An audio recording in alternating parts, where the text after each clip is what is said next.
This is LBC from Global, leading Britain's conversation with James O'Brien.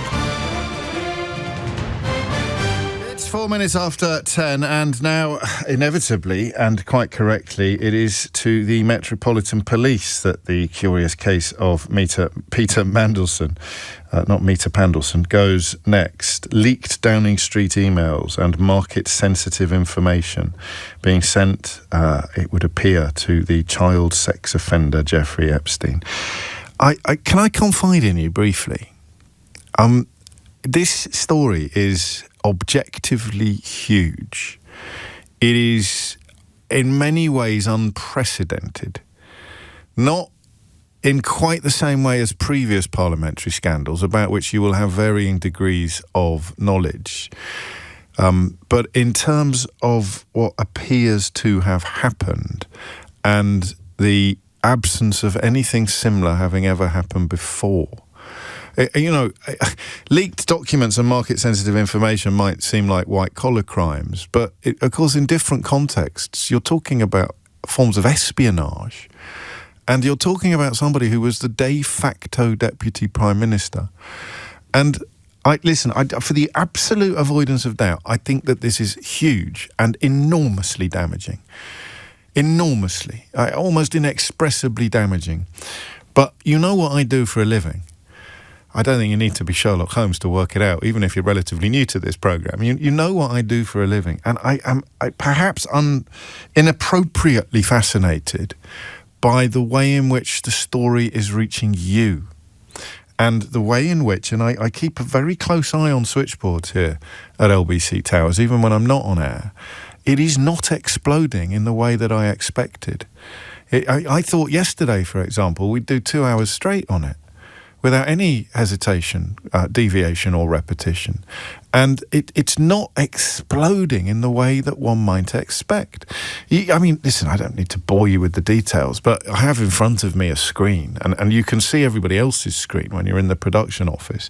And quality is not quantity, quantity is not quality. You know that. I can fill up the phones in 30 seconds flat by asking questions about litter or potholes or immigrants, and not a single or parking tickets, and not a single caller would have a single interesting thing to say. But there is a sort of relationship, obviously, between scale of response and scale of interest and scale of being interesting.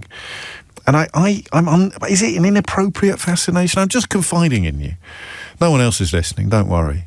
That I'm and so's Eleanor, the producer. We're both curiously obsessed, along with some other colleagues, about why something so objectively enormous is not exploding all over our screens in the way that we would expect from other stories, from comparable stories. Look, the PPE scandal, goodness knows how many Boris Johnson scandals you're talking about.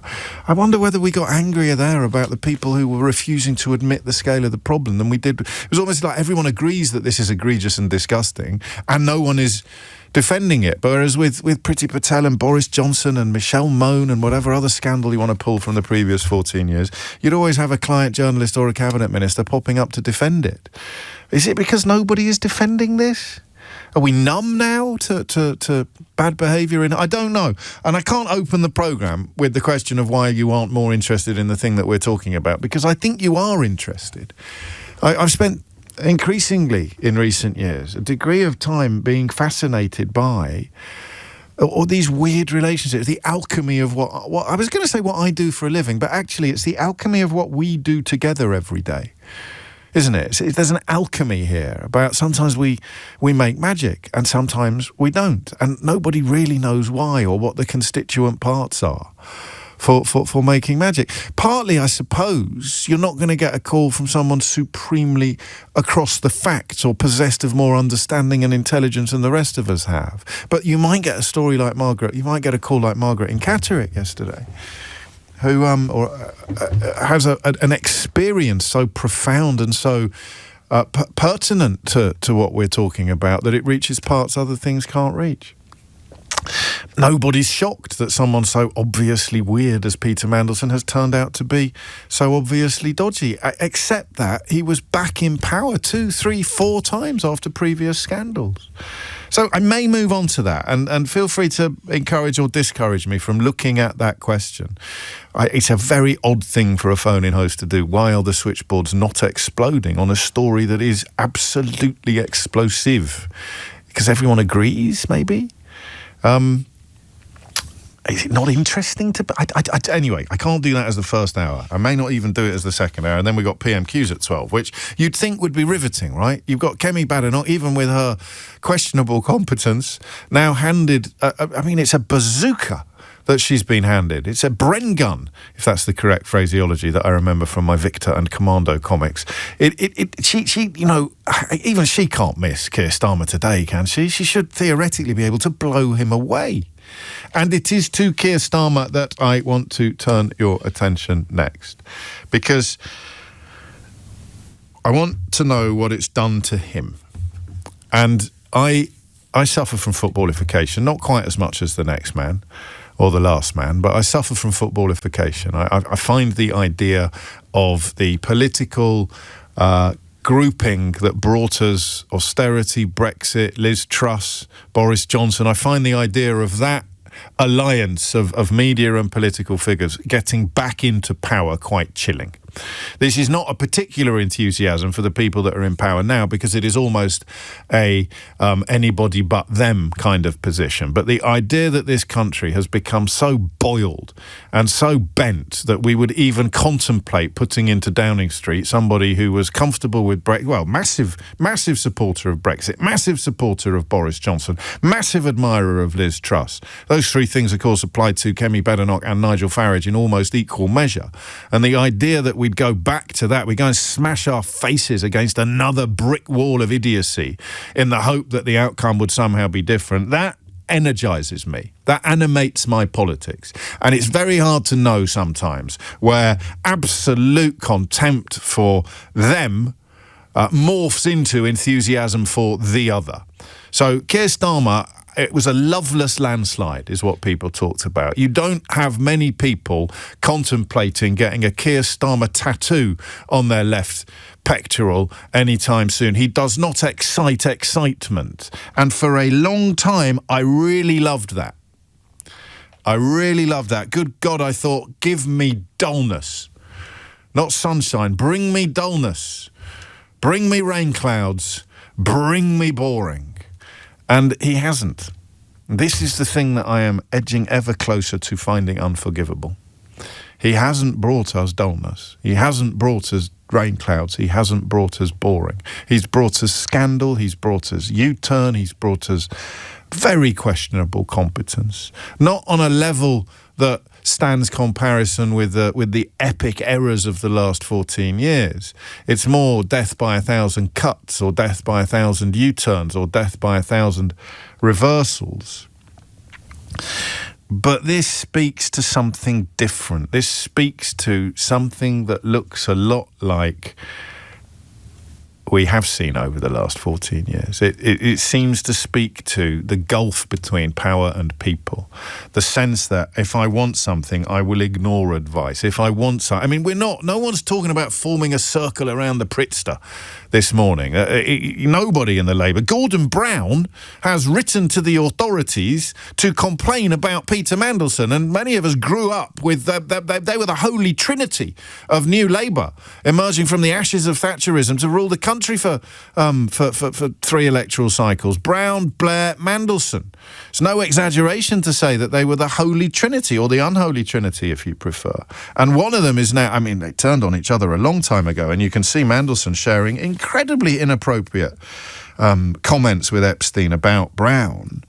And now even Brown. So you're not going to have footballification in that sense. You're not going to have left-wing newspapers offering Peter Mandelson £500,000 a year to write a column after he's been utterly disgraced in the eyes of the entire nation, as Paul Dacre and the Daily Mail did with Boris Johnson. You're not going to have ludicrous sycophants and forelock tuggers pretending that what Peter Mandelson has done isn't a very big deal, or it's just a slice of cake, or he's just had a glass of prosecco. You're not going to get that epic corruption, that moral corruption that you get when it's a right-wing right-wing politician who's in a hole or who's in a mess, who's in a scandal. But what are you going to get? What are you going to get? And that's why I want you to tell me how this affects your view of Keir Starmer. Because I got a really weird, I've turned into Jonathan Wass. I've got a really weird feeling that it's not really changing much for anybody except those of us who were still clinging to the idea that Keir Starmer was going to score a late equaliser or somehow pull a winner out of the bag in extra time. The visceral hatred people have for Keir Starmer, born largely of far-right online troll farms, but it's real, it's what people feel, and feel is real. They're not going to change their view. People in the Parliamentary Labour Party, and I'm speaking to a few at the moment, which I don't often do, it's a sign of how unprecedented this territory is, are profoundly unhappy. And the previous practice of blaming it all on Morgan McSweeney is going into abeyance now. There comes a point where it doesn't matter how ridiculous the monkey is, you're going to have to blame the organ grinder, right? And this story is unbelievably awful. Confidential details of internal discussions to a man minded to make money from everything he could lay his filthy fingers on, and crucially, who had already been jailed for soliciting a child for prostitution. Every show I've done since this latest tranche of documents was released has begun and in many ways ended there. The fact that they contacted him, they stayed in touch after he got done on a ludicrous plea deal. It's on Wikipedia. You don't need to be studying for a PhD in this to get your head around how ugly and how hideous it was. He was allowed to go home. They put a television in an office near his cell. The door of his cell was left open. He's in jail for child sex offences, effectively. There's some difference between US and UK law, but you can't libel the dead. He's in jail for child sex offences, or specifically for procuring a minor for prostitution. And they leave the cell door open. They can go home after a few months in the evenings. Leave the cell door open so he can stroll into the lawyer's office up the corridor and actually just watch television. So that's not the scandal that we're discussing today. The scandal we're discussing today is that Peter Mandelson stayed friends with him after that. Elon Musk still wanted to go to his parties, or maybe it was the conviction that made his parties look more attractive to certain type of men. We may never know. But every time I start talking about that angle or this angle, up to and including possible treason or espionage or whatever it is that we're talking about today, we still don't know for sure. Every time I start talking about it, I get stuck at the original conviction and the way that it didn't seem in any way to compromise his status. It didn't seem in any way to cause people to question who he was. Thank God, and here's some words I've never said before. Thank God for Tina Brown. Thank God for Tina Brown. Do you know what Tina Brown has done? Have you seen this? Because it's almost impossible to properly get across everything that's going on because there is so much of it and half of it is still yet to be released. But Tina Brown, a British journalist, I always forget slightly what her great achievements were. Did she edit the New Yorker? She was, anyway, one of the greatest journalists of her generation. And she received an invitation many, many years ago. This is the point where you think, am I going mad or should this never have been allowed to happen? She received an invitation many years ago in 2010, right? 2010, when Mandelson was still sucking up to Epstein. Not long after Epstein had got out of jail and Mandelson was sending him sensitive information. Tina Brown received an invitation to an Epstein dinner with Woody Allen and Prince Andrew, as he then was, in New York. Vanity Fair, the New Yorker Tatler, when she still worked out here. And do you know what she said? Oh, man, I love this woman. Do you know, sometimes it's like a lodestar appears in the sky and you think, we're not on our own. It is possible, it was possible in 2010 to say, absolutely, chuffing not, pal. I can't believe you're allowed out. I can't believe you're allowed near schools. They invited her to dinner with Andrew Windsor and Woody Allen, and she replied, "What the is this? Oh, man, can I swear just once? Can I say the F word just once on the radio? How much trouble would we get into if I said the F word on? Because it's a moment. It's power. Words are power. She said it. She said, "What the F is this?" Eleanor won't let me swear, which is ridiculous, really, because they use all sorts of filthy words on other radio stations. But hey-ho. "What the F is this? The paedophile's ball." It says, as reported by the Financial Times, word for word, having been invited in 2010 to an Epstein dinner with Woody Allen and then Prince Andrew in New York, the magazine editor Tina Brown replied, "What the F is this? The paedophile's ball." That is, sweet summer child that I am, what I thought everyone would do. What I thought everyone would do. The host being, of course, the paedophile before any aspersions or knowledge was made public about everybody else on the guest list. Why would I go to a paedophile's party? Look, here's Tina Brown, right, and here's Elon Musk. Elon Musk is sending in messages saying, "Oh, can I come to your party, please? Tell me about the girls," or words to that effect. And Tina Brown is sending him a message with exactly the same knowledge and information about exactly the same man, saying, what the bleep is this? The paedophile's ball. Of course I'm not going. And Peter Mandelson went. Not necessarily to that party, but he went. Repeatedly. And then he lied about the maintenance of contacts, just hoping it would never come out. And then he continued to lie. He was telling the Times last week that he felt as if he was a man more sinned against than sinning. And Keir Starmer sent him to Washington, D.C. as ambassador, His Majesty's ambassador to the United Kingdom. And that's why today's first phone-in will be about how are you feeling about Keir Starmer this morning? Because I don't think... can you keep it up now?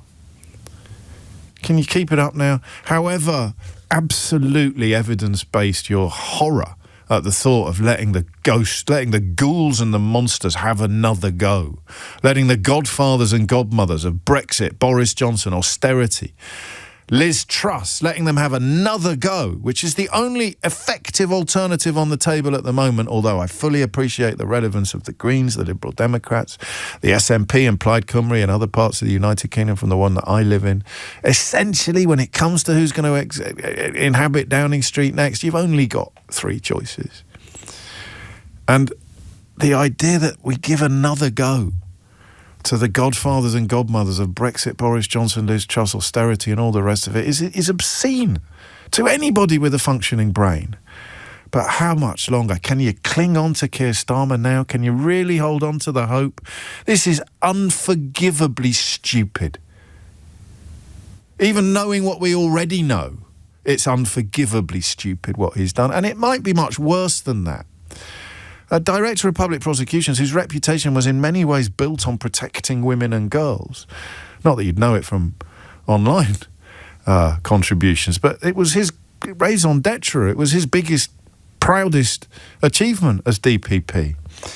And he put a man who was a pal of a paedophile in the Washington embassy. How big a problem is this scandal for Keir Starmer? Because I'm suffering from footballification. I don't want to let go of hope. But crikey, is this the biggest yet? Is this the biggest... I want to swear, I'm inspired by Tina Brown. Is this the biggest muck-up yet for Keir Starmer? You're going to have to work very hard to convince me that it isn't. 23 minutes after 10. This is the point in the morning where Keith and Eleanor become increasingly impatient with the amount of time I'm taking to vent my thoughts. And, of course, it's also the moment when I invite you to vent yours. How big a deal is this for Keir Starmer? Is this the end of the road for Keir Starmer? How is this affecting you and Keir Starmer's relationship? 0345 6060 973. And obviously it's going to be more interesting if your feelings about him are different from what they were a month ago or a year ago or a decade ago. That should go without saying, but it sometimes seems it can't be said often enough. Phone lines are open. You know the numbers. 10:23 is the time. James O'Brien on LBC. 5 minutes after 10 is the time. I don't know. I honestly don't know why this story feels so weird and still so huge. But I think the question that we need to address today is how far it damages, how much damage it does to Keir Starmer. Even before all the facts are known, I personally, and I don't always go fully personal on politics stories, but I don't know how he comes back from this. I don't know how he comes back from this. And even if you say, well, he didn't know this and he didn't know that, he trusted Peter Mandelson. What were you expecting to happen? We're back to the scorpion and the frog, aren't we? Alexander is in Leicester. Alexander, what would you like to say? Hi there, good morning. And I've been listening in, and so... Well, that's a good start, Alexander. Well done. Thank you. So I'm young enough that I wasn't alive or wasn't aware of Peter Mandelson's let's go with spotted history. And so the first yes, time, checkered, Alexander. Checkered history. And the first time he sort of come into sort of knowledge for me was when he was appointed ambassador. Yes. And at the time I was talking to my parents about it, and they were almost in shock about it, because he'd had such a complicated history of scandal after scandal, and this is before anyone knew anything about the current story, and they thought it was such an incredibly bad decision. And I think that sort of says what kind of judge of character is Keir Starmer. Well, we've got to hope, honestly, that he had no idea about any of the stuff coming out now, because, I mean, if he knew even any of it, that's such a damning reflection. But he did know. I mean, he did know that contact was maintained. I think. Yeah, I know that. Yeah, so and that should be. I mean, for me, that should be enough. I don't want to sound naive in a conversation with a 19-year-old. That would be embarrassing for a 54-year-old man. But for me, the fact that that Tina Brown, who you've also never heard of, but she was one of the greatest journalists of her generation, simply being invited to one of Epstein's parties, regardless of who the other guests were, although one of them was actually Andrew Windsor, and she replied, "What the F is this? A paedophile's ball?" And yet Keir Starmer replied to a suggestion that a good friend of the paedophile should be made ambassador to Washington, D.C. by going, yeah, great idea. Let's do it. Exactly. Well, I think that's the thing. I think, he didn't know, but the extent to which I think's come out more in the last few months and weeks, and obviously he fired him when he felt it was an untenable position. But I just think, surely, with the knowledge of what had happened in the past, and then, like you mentioned, having at least some base knowledge of the communication, even if he felt he'd been misled about it, surely the last thing the Labour government wanted when they came in was more controversy.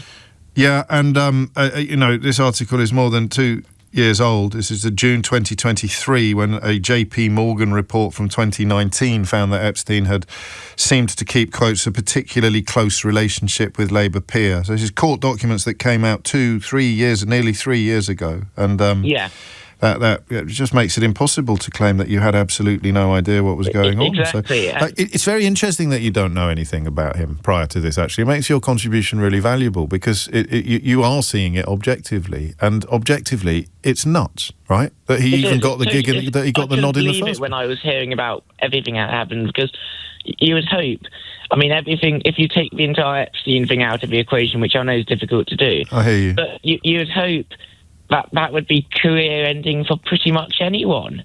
Yes. And yet he's somehow managed to come back for this sort of last sort of dance, and it's obviously caused a few issues along the way. And what on earth were you expecting to happen? If I was charged with defending Downing Street from your assault, I would simply point out that Trump changed everything, and his depravity and moral corruption was so unique that you needed somebody extraordinary in the post.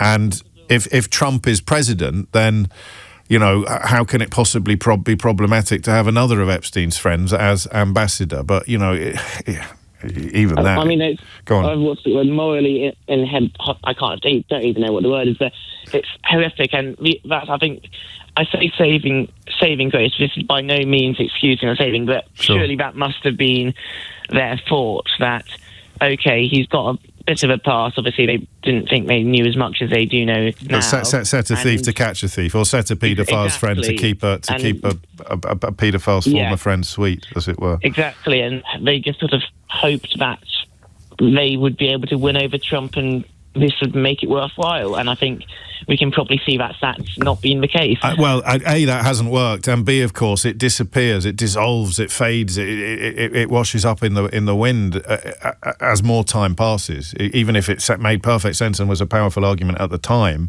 it doesn't look like a powerful argument, or indeed as something that makes much sense now. It's 10:31. Phone lines are open. 0345 6060 973. How hard does this hit Starmer? Because I am minded to say it's potentially a fatal blow. Here's Dominic Ellis with your headlines. James O'Brien on LBC. 10:34 is the time. I don't think it would be right of me to put people trying to defend Keir Starmer in the current situation into idiot's corner. But I mean, you're going to come close if you send me messages that bring Jeremy Corbyn into the conversation, or this one here. So, James, now you are going all in against the Prime Minister. LBC set your agenda. I don't know if Idiot's Corner feels a bit too light-hearted for contributions of such patent idiocy. There's another one. He appointed Mandelson because of Trump. Get over it. But if Mandelson was what they call in espionage circles a clean skin, that argument would be a little less stupid. In fact, it may even be a valid and a pertinent argument. The most valid criticism I've received so far of me is why weren't people kicking off more when Mandelson was made ambassador? And that is a question I can't currently answer. I actually don't know. Were we all too busy talking about Andrew Windsor? Let's blame Emily. It's all Emily Maitlis's fault for drawing so much attention to Andrew Windsor when we should have been talking about Peter. I don't know is the short answer to that. Mea culpa. But in terms of he only did it to keep Trump sweet, which is an argument I just made. If Mandelson didn't have a history of scandal, resignation and disgrace, then you could just about make that boat float today. But I don't think you can now. If nothing had ever gone wrong with Mandelson, if none of these revelations had ever come out, no question of Starmer's judgment would be asked. But the more comes out, the worse Starmer's judgment looks. And that might not be fair. Because how can your judgment be assessed according to your failure to know things you didn't know? And that's why today's PMQs will be interesting, and the device that Kemi Badenoch is deploying in the House of Commons, a sort of old parliamentary tradition, is really interesting because, if I was hiring you for a job and you had been fired from your last job for stealing staples, but you were objectively the best possible radio producer that we could find to replace Eleanor, or the best possible tech op we could find to replace Keith, but you had got into some and people were handing me reports of your staples stealing history, then I would be minded, wouldn't I, to say, oh, who cares about a few staples? And of course, if you're talking about a paedophile, a friendship with a paedophile, then staples feel like a ludicrously low comparison. But the point stands, if you really, really want something, and in your own mind you're really right to want it, then how easy would you find it to ignore people explaining why you can't do it, even if it would be the best thing to do? You still can't do it. I don't care how brilliant he'd be. You can't do it because. That's why I think, regardless of how much you knew or didn't know, the more that comes out, the more damaged Keir Starmer is. But honestly, without sounding petulant, if you listen to the first 20 minutes of this programme and have come away thinking that I am ever, in any way, shape or form, told what to say on the radio, then seriously, you're listening to the wrong programme. You're listening to the wrong presenter. You should go and stick your head in a barrel or something so that all you can ever hear is echoes of your own ludicrous thoughts. It doesn't break my heart because it's politics and I don't know the man. But as a patriot, as someone who wants the very best for this country, the idea that the Labour government is handing more aces to exactly the same clowns and crooks who brought us Brexit, brought us Boris Johnson, brought us Liz Truss, brought us all stuff. Have another go, lads. Hey! The idea that the Labour government is contributing to that process does break my patriotic heart. How can anybody claim that they care about the welfare of this country if they are still cheerleading for those epic acts of self-harm that are Boris Johnson, Brexit and Liz Truss, not to mention austerity? And Farage and Badenoch absolutely love all four of those. All four legs of the table. They absolutely adore all four. And the worse Starmer gets, the worse Starmer looks, the worse Starmer is, the better things go for those two. Madness. So it does break my patriotic heart to see Starmer's ability to cling on to any credibility whatsoever dissipating daily at the moment. Is it fair? 03456060973. Is it happening? Hell yes. But if you want to tell me why, 03456060973. John's in Cheam. John, what do you reckon? Paul's in Canterbury. Paul, what would you like to say? Good morning, James. Hello, Paul. Right. Well, my first thing is, right, when Starmer was elected, was elected as the leader of the Labour Party, I was like breathing a sigh of relief. I thought somebody's common sense, safe pair of hands, unremarkable, but... Well, not even that, actually. I'm sorry to interrupt, but I thought he might be remarkable in some ways. He was a particularly good DPP. He has some fascinating areas of enthusiasm and knowledge, and he handled Boris Johnson pretty well in opposition, actually. So I was maybe hoping for even more than unremarkable.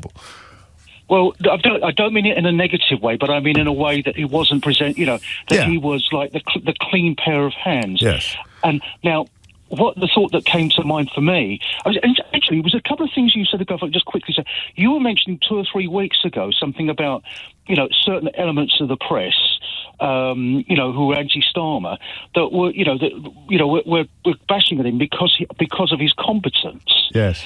And now the thing is, all I'm wondering is because especially I would have imagined that appointments to someone like ambassador to the USA or to Russia, for example, that would be the vetting procedures by the security services would be such that your whole life is gone through the not just a microscope, but beyond that. Now the thing is did the security services have a lot of stuff and say nothing? Did they say something and Starmer chose to ignore it?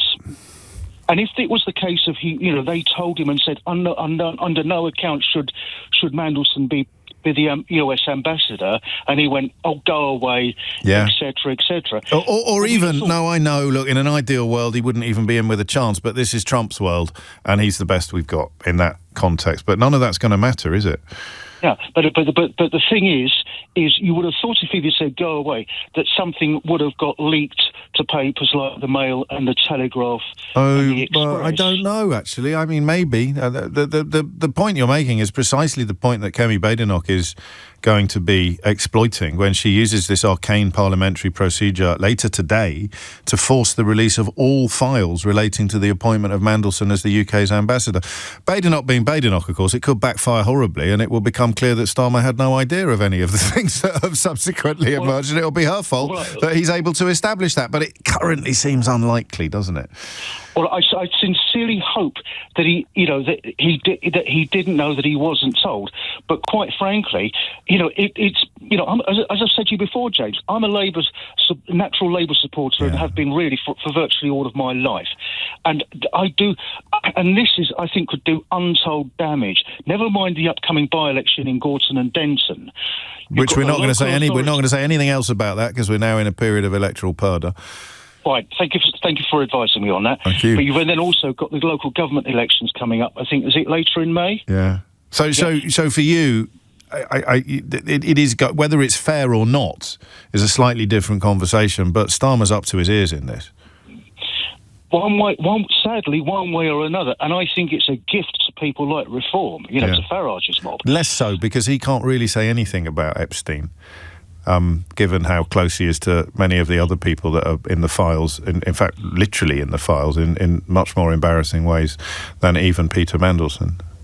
Steve Bannon's all over it, and he was thanking Steve Bannon for all the help he gave them with Brexit. In fact, the Steve Bannon-Jeffrey Epstein connection is one that I'd love to ask Nigel Farage about, but I doubt I'll get the chance. But you're right, in the minds of voters, all you need to do is give the other fella a coating, and it's a win for your team. Although, as Dan Hodges, not the most reliable commentator in recent years, but he used to be brilliant, has pointed out, you normally can't shut Farage up when there's a scandal engulfing the government, but he's been spectacularly quiet on this one. Thank you, Paul.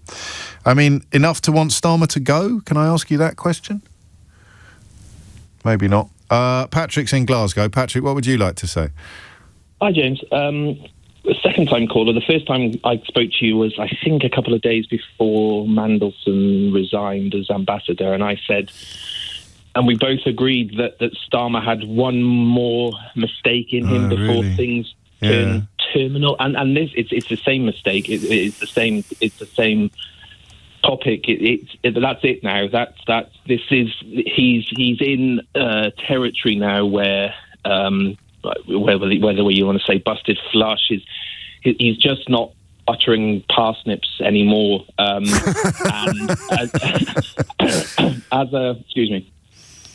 the previous caller, I'm a long-term Labour voter. Yeah, and in many ways, they're the only people whose opinion is interesting today, aren't they? Because if you already hated him, then you're going to be making hay with this story. But if you were hoping for more, and now you're running out of hope, that's really terrible news for Downing Street. I feel. I said to your receiver, I feel a sense of sadness, and I feel a sense of frustration, and a sense of just.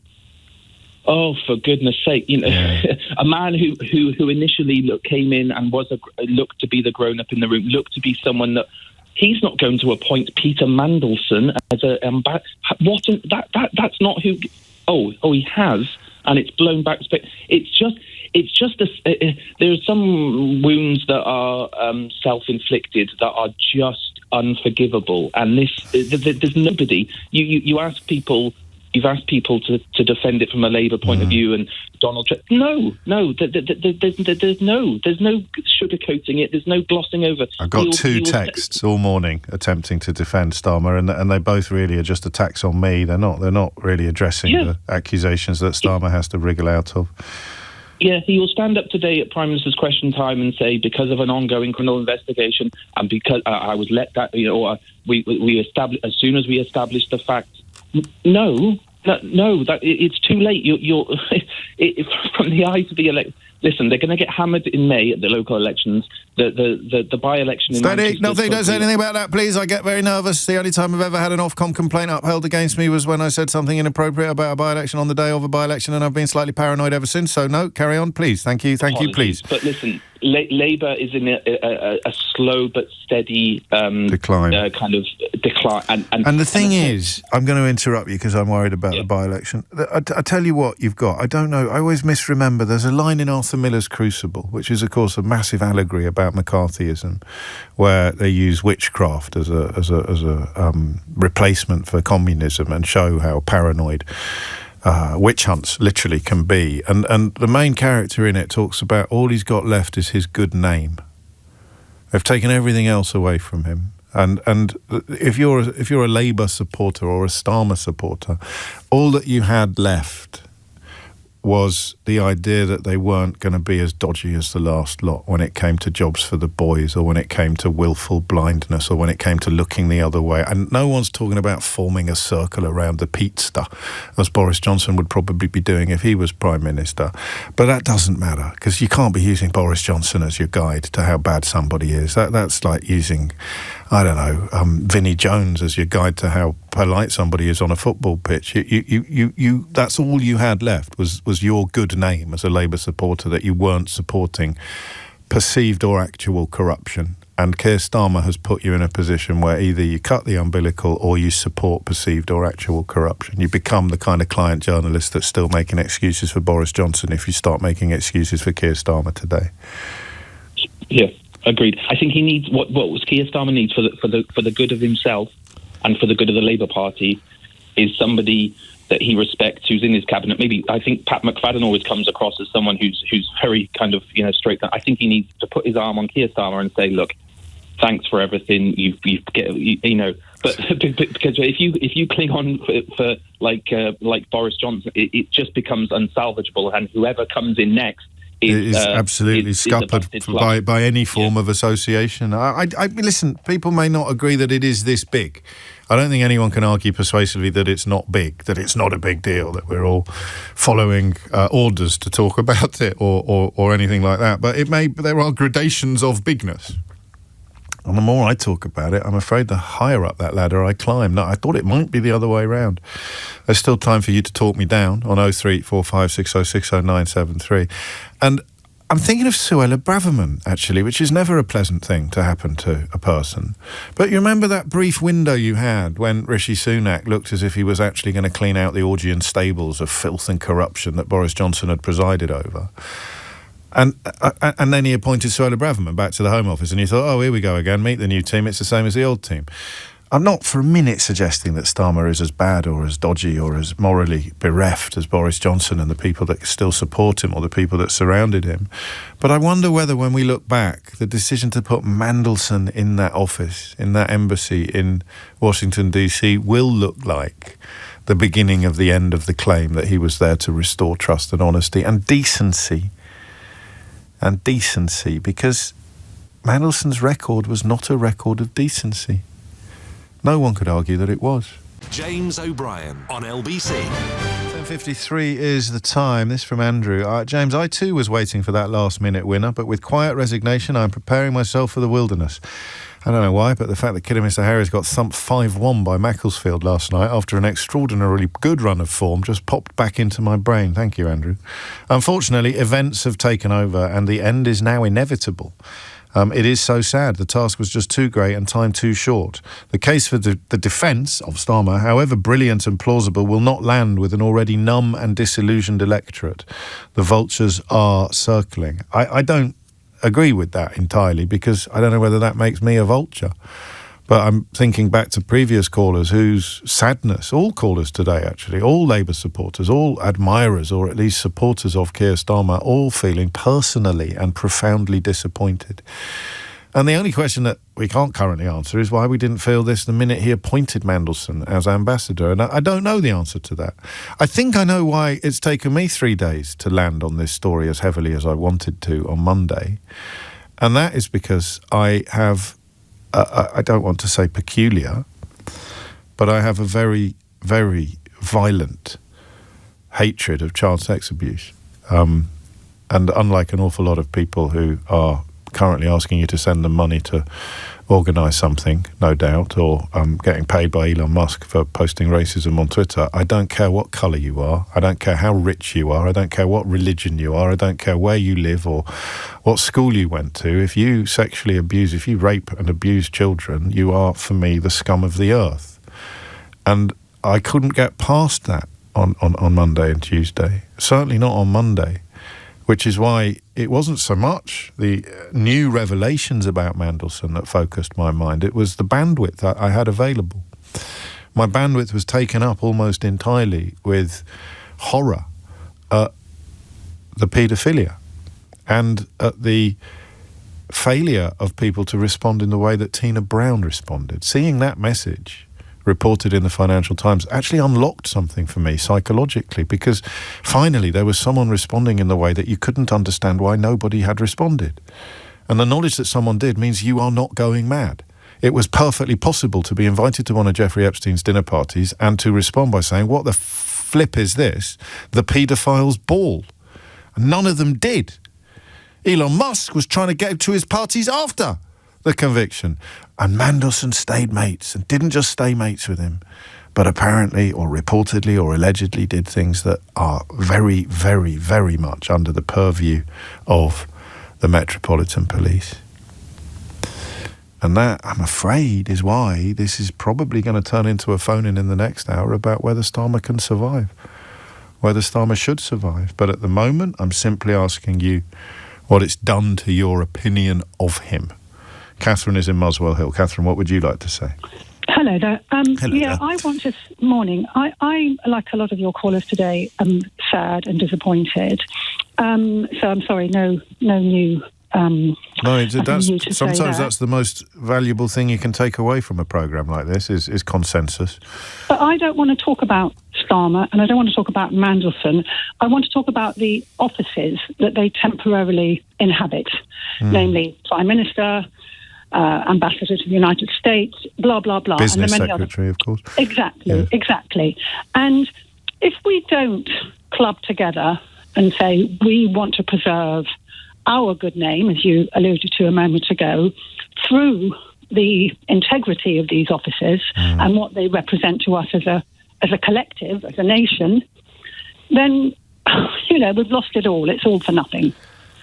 I don't give a whatever, another word we can't say on the radio, about the individuals, because yes, individuals are flawed and they make mistakes.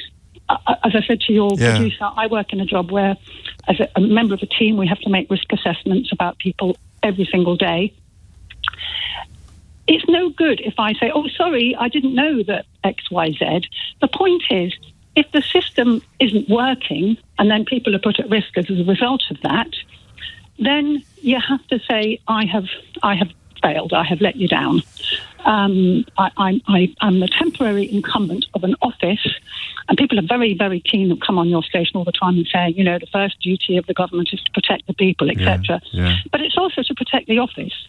And we've forgotten that in recent years. Completely. I think of Boris Johnson ringing around, trying to hang on to his job by offering jobs to everybody from Mr. Blobby to the Green Cross Code Man. I mean, it's a miracle 30p Lee wasn't made Chancellor if they thought it was going to keep Boris Johnson in Downing Street.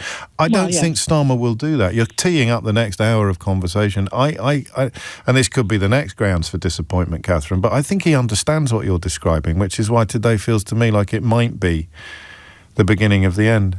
Well, unfortunately, I think your previous caller was right, where he'll stand up in PMQs and say, I can't really say much about this because there's a police investigation pending, blah-de-blah-de-blah-de-blah. Blah-de-blah-de. I think we could use that every week for PMQs, actually, Catherine. Catherine in Muswell Hill has phoned in with her summary of PMQs, blah-de-blah-de-blah-de-blah, blah-de-blah. Thank you, Catherine. Yeah, maybe, but that wouldn't actually stop it from being the beginning of the end. It would just mean that Starmer hasn't realised yet.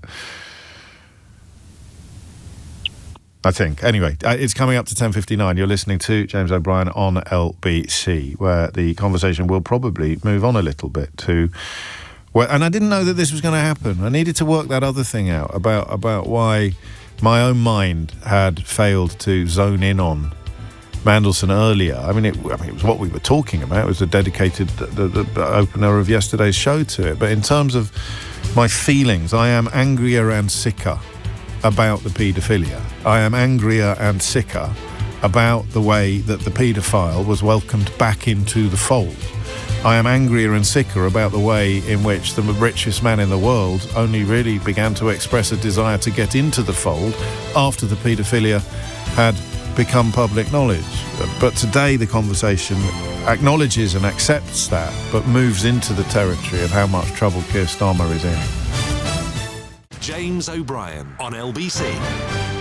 3 minutes after 11 is the time. And now I want to move it up a notch, which I am somewhat surprised by, but perhaps I shouldn't have been. And it's to this notch now. Is this a red card for Keir Starmer? Is this the end of the road? Is this a resignation issue? And I do really think that, was it Catherine's call, was so pertinent to this, a reminder of what used to be true. It's almost a parlour game to remember politicians that have resigned entirely on points of principle, to protect the office. Imagine, like our first caller, this was Alexander, 19 years old. All he knows is Brexit and Boris Johnson. He's got no idea what integrity looks like, or what the prioritisation of the office or the country above the personal ambition looks like. Lord Carrington went after the Argentinians landed in the Falklands because the Secretary of State for Defence, he was ultimately responsible. My resignation will be on your desk in the morning, Prime Minister. What else? There's Amber, mental blockage on this. It's so embarrassing. It used to be quite funny, but now it's just embarrassing as I get Amber Rudd and Amber Heard mixed up with each other all the time. Amber Rudd went on a point of principle, didn't she? She did, yes, in that she could not countenance supporting Boris Johnson's obvious hideousness. Protecting the office, though, rather than protecting your sense of self, to go back to the Crucible and, of course, to Iago, to Othello as well. My good name, they have taken away my good name. It's all you have left. And if you value the office, the importance of the... What does this sound like to a 20-year-old? Does it sound like I'm talking gibberish? Does it sound like I'm describing the Roman Senate or Socratic dialogue, something so utterly at odds with your own experiences you can't believe it ever applied to Britain? If Keir Starmer is to go, it is to protect the office of Prime Minister. Peter Mandelson didn't go to protect the office of Ambassador. to Washington. He went to, he went because he had been left with absolutely no choice. And that's the modern way, isn't it? And you can laugh at me if you want, but I thought Starmer was different. And there's still room for him, of course, to demonstrate that he is, and there's still room for me to be wrong. There's still room for you to persuade me that this is not in any way a resignation issue, or even that it's not quite a resignation issue. That's what I want you to call me with next. Robin Cook. Thank you, Alid. You're absolutely right. Robin Cook could not countenance the invasion of Iraq, so he walked the plank. It can be done. Protecting the office, though, as opposed to protecting your personal integrity. It's an interesting one. None of them, really, in recent years have done anything. I mean, imagine being busted for multiple offences, and Boris Johnson's first reaction is to protect you, because, of course, he knows that one day he'll need people to protect him from having done terrible things. None of this yet applies to Starmer. But you kind of hoped there was a difference. And everybody sat there going, oh, Mandelson, bit dodgy, but I guess you set a thief to catch a thief. I like that cliche. Why is he sending him to Washington? Oh, I'm a clever political commentator. It's because Donald Trump is so mercurial and unpredictable that they need somebody who is essentially a bit snake-like.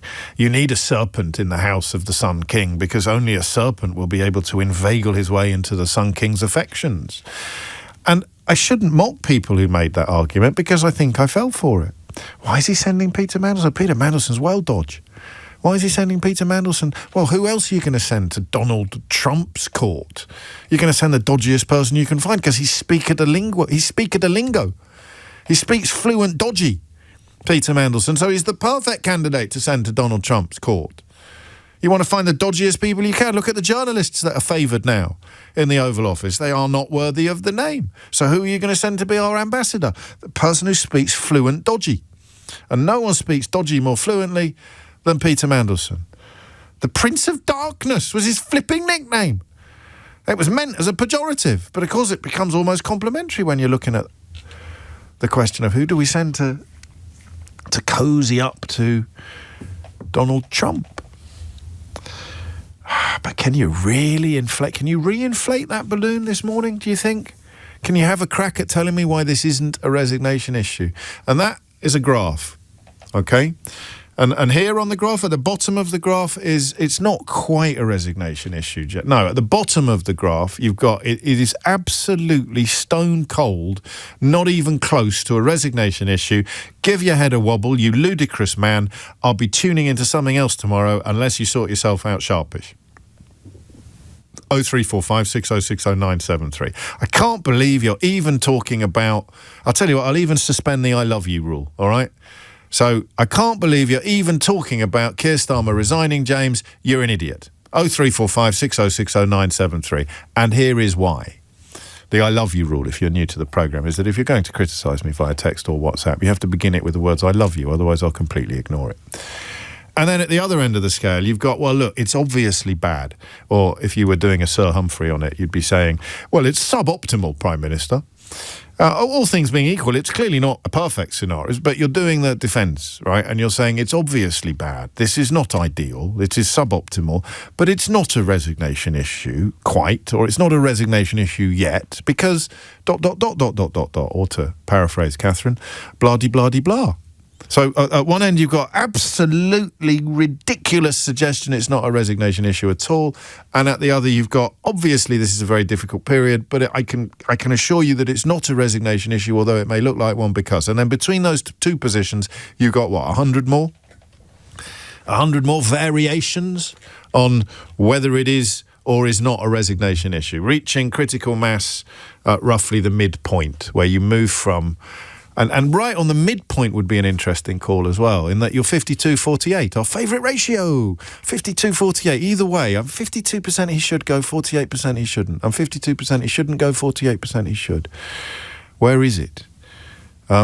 Where is it? Where is your position on this? The more we think about it, the more we process it, the more bandwidth we free up to focus on this one element. And we can't focus on it indefinitely because these papers are full of filth, hideous filth that reaches into all corners of the highest echelons of transatlantic and international society. It's a headline in the Times today about investigations into whether or not Epstein was a Russian spy. But we focus today, we dedicate what bandwidth we have today to one person. And it's Keir Starmer via Peter Mandelson. And the question is whether or not it sounds to you absurd to suggest that of all the things that have gone wrong, this is the worst, and it's the one that calls his survival as Prime Minister into real and urgent question. Okay, and I kind of want, because the last hour we did achieve consensus, which is sometimes a good thing, sometimes a bad thing. I kind of want you to tell me, first and foremost, why you think it's not a resignation issue. 0345 6060 973. It's a big deal. I don't think I've got the patience. Is it patience the right word? I don't think it would be respectful of my listeners who don't ring in to pay lip service to people trying to argue that it's not a big deal. I mean, that is, I'm afraid, a case of footballification so acute that the flow of blood to your brain has clearly been cut off by the tightness of the knotted scarf around your neck. It's not a big deal at all, James. I don't know what some whataboutery, something. So I don't think it would be respectful to my intelligent listeners to even entertain the possibility that this is not a big deal. 0345 6060 973. But why is it not for you a resignation issue? Have a think about that, because I'm really interested in what you can assemble as a defence of Keir Starmer's position. I think it's going to be difficult. So obviously, that's one side of the coin. That's the 52. The 48 is, tell me why you do think. And reluctantly, because if you hate the guy and you've been counting the days or you're still signed up to the racist projects that have motivated UK politics for much of the last decade and a half, then obviously you want him to go. And it's not that interesting that you want him to go. So it's a sort of reluctant arrival at the conclusion he has to go. The conclusion he has to go. 0345 6060 973. I want to get as many of the points on that graph on the board by PMQs today as I can. So at one extreme, it's not a resignation issue at all. You're ridiculous even for suggesting so. Right through to, obviously this is not ideal, but it is, he's got to go.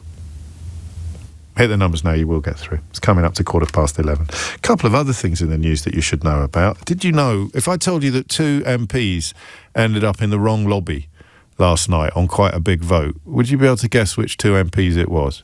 Out of all the MPs, and I'm going to give you a little clue, to have been in the news recently,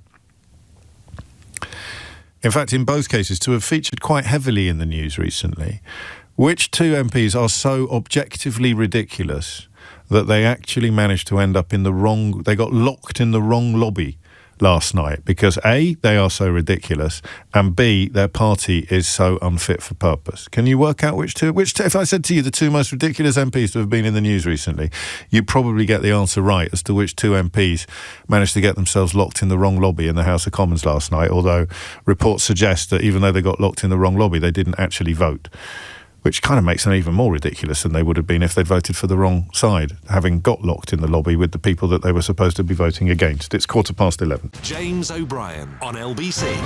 2 minutes after 11. Reports vary about whether or not they actually voted the wrong way from how they were supposed to vote, but no prizes for guessing that the 2 most ridiculous MPs... Well, it's not fair on 30p Lee, is it? He doesn't get much pleasure in life, but I don't think we should steal his title as the most ridiculous Member of Parliament. But it's his newish colleagues in Reform UK, Suella Braverman and Robert Jenrick, who managed to vote with Labour MPs last night to scrap the two-child benefit cap, according to some reports. According to others, they got trapped in the lobby. They got locked in the lobby after somehow ending up in there by accident, but they didn't actually vote. I don't know which version of events is true, but they definitely got locked in the lobby. They definitely got trapped even in the wrong lobby, because the Farage wasn't even there, of course, needless to say, and the rest of that shower voted against the government's legislation. And it's quite interesting. I don't know if you saw this.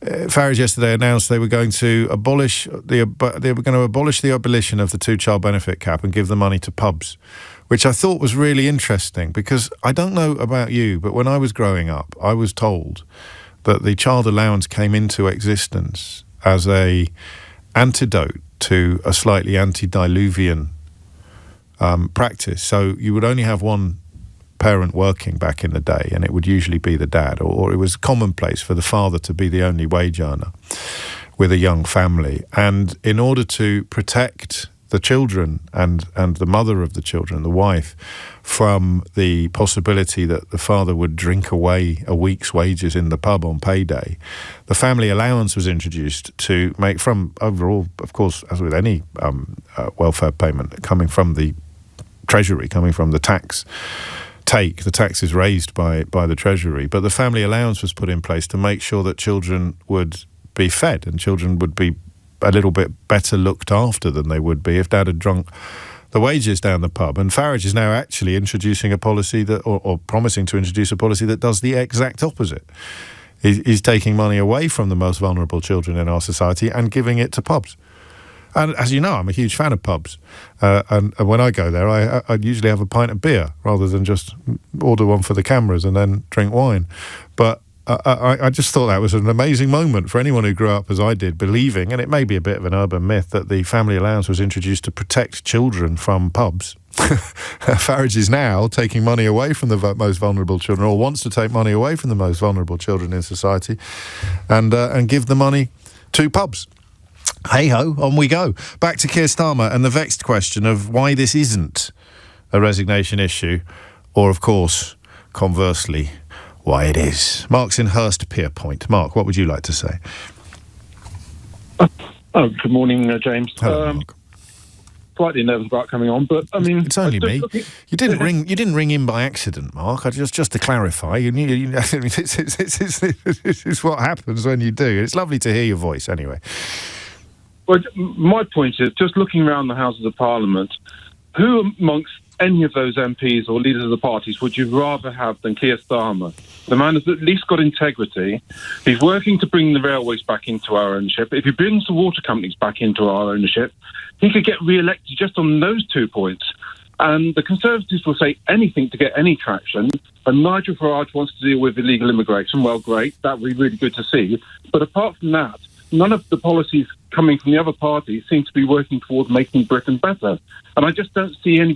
This is not a football club. This is our Parliament. This is our Prime Minister. Swapping the Prime Minister every 5 minutes gives no confidence to anybody in the country or the rest of the world.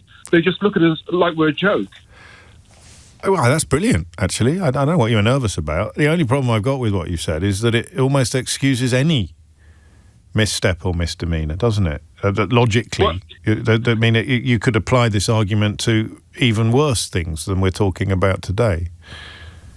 Yes, but I make mistakes. We all make mistakes. We certainly do. We try to do the right thing, and sometimes we reevaluate what we've been trying to do and the changed circumstances and the changed things outside of our control, outside of our country's control, and we have to change.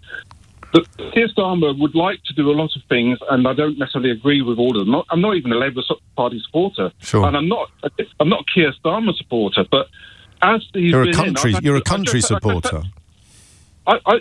Well, actually, I'm a Man supporter. I think the man's got integrity, and I think he's trying to do the right thing, and I've never heard him say one thing that I disagree with. Well, I mean, there'd be plenty of people on the left who will be furious with your analysis of him. They see him as an architect of betrayals and purges and lies, but they're still polishing their Jeremy Corbyn statues every night, so unfortunately they can't be taken terribly seriously. And then there will be people who were on board with Keir Starmer who are deeply disappointed with with the policy reversals and with some of the other decisions that are often blamed on Morgan McSweeney, but which he, of course, as the boss, has to take ultimate responsibility. And then there'll be people who say, how can he have integrity if he appointed a man who stayed friends with a paedophile after it became clear how depraved that friend was to such an important post as ambassador to Washington, D.C., ambassador to Washington? Yeah, well, that was a big mistake, for sure. But as soon as I saw Peter Mandelson in politics way back in the 90s, I thought, that's not a man to be trusted. And anybody who couldn't see that wasn't really looking.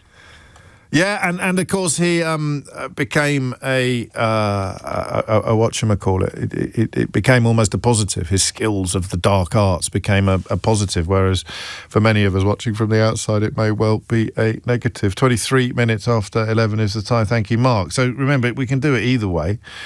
The last hour was very bad listening for Downing Street. This hour might be very good listening, and he's made a terrible mistake, but it shouldn't be a resignation issue.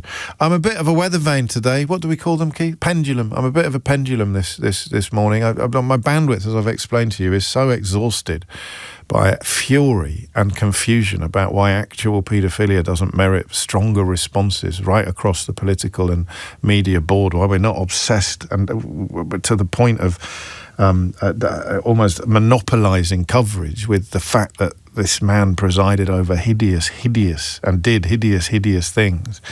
And I understand that you know, that isn't going to dominate coverage, but I kind of susceptible to good arguments still from both sides, although my gut feeling is that Starmer won't survive this. Paul's in Newquay. Why should he, Paul? Integrity. Everyone keeps saying that, and it's interesting, but carry on. The reason that I say that, and I am not a fan of his, and I did not vote for him, is if we think about the landscape of what Keir Starmer has inherited having to deal as the Prime Minister of the United Kingdom with Trump for the nation's interests. And this may seem a bit counterintuitive. Was it actually inspired choice to put in Mandelson? Yeah, I know. Associate of Epstein with Trump, associate of Epstein, to try and control Trump? Look at how many associates of Epstein are in Trump's inner circle. And I mean, we haven't raised that point yet today. It's not just the idea that you set a thief to catch a thief, or you employ someone fluent in dodgy to serve in the court of the dodgiest president of all. You actually are moving someone into his circle who will be among fellow friends of a paedophile. You know, the frequency with which members of Donald Trump's court pop up in the Epstein files is too often to be a coincidence. Look at Steve Bannon. So, yeah, I mean, you're going to struggle to get that ship floating now, even if it's seaworthy, aren't you? It was a brilliant appointment until it wasn't. Yes, and maybe it was 52-48. Yeah. And Starmer did not know about, for example, the bullying of Chancellor Darling and the leaking of documents at that time. Well, I mean, I almost certainly didn't know about the leaking of documents, but Gordon Brown has got involved in this, and he clearly feels that there were things that Downing Street could have done better. He disputes the Daily Mail's reporting of it this morning that he was questioning Number 10 over a failure to investigate Mandelson, but he clearly, Gordon Brown has a very long memory, and he clearly feels that some of this should have set off alarm bells a lot sooner than it did. And if you want to talk about integrity, I mean, I'll see you, Keir Starmer, and I'll raise you, Gordon Brown. Accepted completely.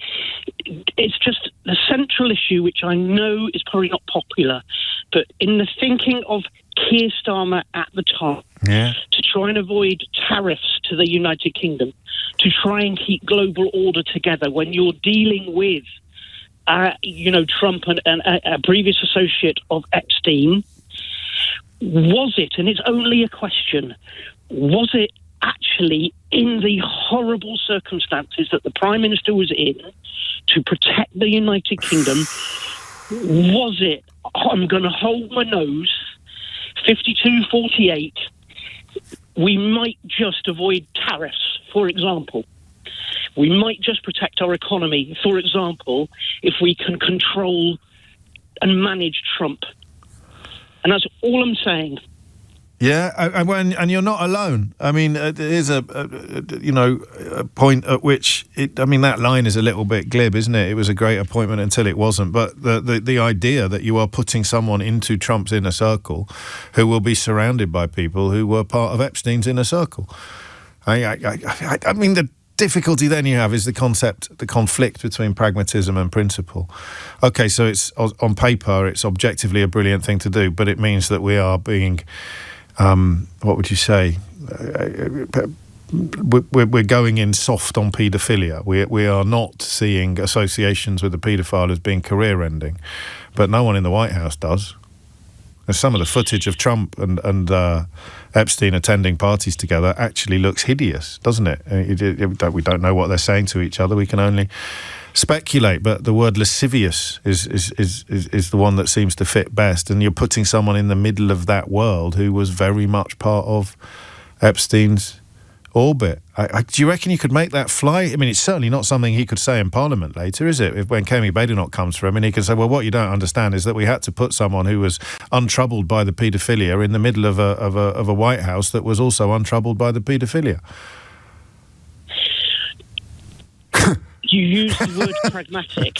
Yes, I did. And I was abused as a child. I can't even believe I'm saying. Not your fault, mate. No, I know, but I I'm can't still believe sorry. I'm even saying. Yeah. But what I am aware of is prime ministers have to make immensely difficult and unpalatable decisions sometimes. Yeah. And maybe this was a pragmatic. Maybe. Wow. And what he does next, he has called in the police. He is obviously working with Gordon Brown to get a potential prosecution going. He maybe needs the runway to be able to solve the problem that has got here. And everybody knows with somebody like Mandelson, he didn't actually disclose to Starmer and Starmer's advisors at the time of his appointment everything. But did they know enough to make the appointment retrospectively unjustifiable, except on the account that you have rather brilliantly provided of turbocharged pragmatism? And that is a really good point, and you've expressed yourself quite brilliantly, especially given that some of this territory must be even more difficult for you to navigate than it is for the rest of us, Paul. Thank you, seriously, and take care. It's 11:30. I told you this would be a pendulum swinger. The idea that it was a no-brainer. That's why I described that graph to you right at the outset of this hour and the various points on it. And guess what? There's still plenty of room for more. Is it a resignation issue for Keir Starmer? 51-49 yet? 50-50? 49-51? Just tell me.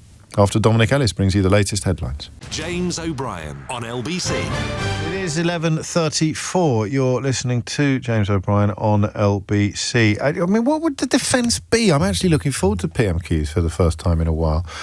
It's going to be... I should obviously have been more troubled by the proximity to Jeffrey Epstein. I don't think at the moment that there's going to be a smoking gun. I don't think there's going to be a thing that comes out and they say, well, look, Peter Mandelson is a massive wrong-un and shouldn't be allowed anywhere near the ambassador's office, and here is evidence that the Prime Minister completely ignored this advice. I don't think that is going to happen. It might. I'm not putting any money on it not happening. But the arcane parliamentary device that Kemi Badenoch is poised to use later today in the House of Commons is unlikely to unearth any smoking guns. So you wonder what I'll tell you what I am wondering about. I don't know if this is something you want to ring in about. What's he telling himself? What's he telling himself? What's he telling his wife? The person you trust most in the world. So why did you do it? So I've got that Tina Brown piece in front of me. She's written it for the New Statesman. She's written an excellent article, really excellent article, under how has Donald Trump escaped the Epstein files? When I met Jeffrey Epstein in 2010, I could see his stink had spread across Manhattan high society. I haven't read it all yet because it only just landed in my inbox, but I cannot recommend it highly enough. And it contains that line about what the F is this, the paedophile's bull, and it picks up on Elon Musk as well, tweeting, Epstein tried to get me to go to his island and I refused, in capital letters. And then we see that in November 2012 he wrote to Epstein saying, what day or night will be the wildest party on your island? And on it goes. The Commerce Secretary, Howard Lutnick, claimed that he had decided never to be in the same room as their gross former neighbour, but he's in the new emails inviting himself and his wife to the pedo's little St James Island in 2012. So I guess Starmer's telling himself that it's all very disgusting, but Peter's the only one who speaks these people's language. I think, yeah. And does that sound like pragmatism to you, or does that sound like corruption? Moral corruption. What if they're the same thing? Who would you send to Henry VIII's court? The most honest stand-up person you know would have their head chopped off within 5 minutes. Not making excuses by any stretch of the imagination. I'm seeking explanations. Who would you send to Henry VIII's court? Thomas More or Thomas Cromwell? It's all gone a bit Wolf Hall on the programme, hasn't it? But seriously, who would be better placed to serve in Henry VIII's court? Thomas More or Thomas Cromwell? We sent Thomas Cromwell. Who are you going to send? Thomas More? I don't know. But I do know that the sense that Starmer is running out of road is more real today than it has been at any, I think, previous point. But it doesn't mean that it is over and done with. He did not know people are sending me, Alison is sending me in capital letters. Yeah, but he did know enough to be repulsed because Tina Brown knew in 2010. That's the point, isn't it? I knew about Epstein, and knowing about Mandelson's proximity to Epstein is what it's all going to boil down to. How much did he know and when? 11:37 is the time. Sue's in Thurrock. Sue, what do you reckon? Good morning, James. Hello. It's been a while. It has. It's been too long, Sue, actually. Sad disenfranchised Sue. Yes, I remember. Yeah. I'm really torn on this. Yeah, me too. Because, as I've said before, I wasn't a Starmer fan. I lent Labour my vote last time just because I couldn't vote for the Tories anymore. And I thought, at least he's got integrity. This man's a lawyer. He knows what truth is. And then he appoints Mandelson. And yes, you could say it's pragmatic, but it's, I don't know, I think, sort of the way, it's like the US politics is infecting ours. Very much now. So, yes. Your analogy, would you send Thomas More or Thomas Cromwell to the court? Yeah. Actually, they both went and they both lost their heads. Yeah, they did, but Cromwell had a much better innings than Thomas More, I think, is fair to say. Well, certainly late era yeah. Henry VIII we're talking about, not early era, post Berlin. Yeah, but I'm just really torn, and it suddenly occurred to me, I would have more respect for Starmer if he did stand down, but then what do we get? Yeah, well, that's the point people keep coming back to. Is that relevant? And then the other thing, it is relevant. The other big thing is that if he does step down, we haven't had, in the last 10 years, a Prime Minister that served a full term. Not since Cameron. The longest they've done is about 3 years. Theresa May, no, you're right. You're absolutely right. Yeah, I'm just running through. No, you're right. And that is, again, an earlier caller pointed out that we can't keep being the country that changes prime ministers like other people change their socks. And in every single party, apart from maybe the Lib Dems or the Greens, they've all got their own little clique of Brutuses ready to stab in the back. So there's so many moving parts here, Sue, isn't there? Because the question of what should Starmer do, you're reminding us, is not a isolated question. You can't answer it in isolation. And yet I wonder whether, when I was thinking earlier about people like Peter Carrington, they did answer questions in isolation. I mean, Profumo, Macmillan didn't go when Profumo lied, did he? he ended up calling an election very quickly afterwards. It did put a big hole in the hull of the good ship Macmillan, but he didn't feel the need to go. So, yeah, maybe you're right. Maybe we shouldn't be separating the question of Starmer from the question of both the party and the country. Yeah, and the Prime Minister is, the elected head of this country, and I don't know, that the whole thing just really thinks that I can't think of anybody with any real integrity anymore that you think that you could trust. I think it all stems on what Starmer knew and when. Yes, of course it does. And, well, I mean, it should hinge entirely on that. Whether or not it will, I don't know, because we are human beings, not robots, and it may well be that the perception...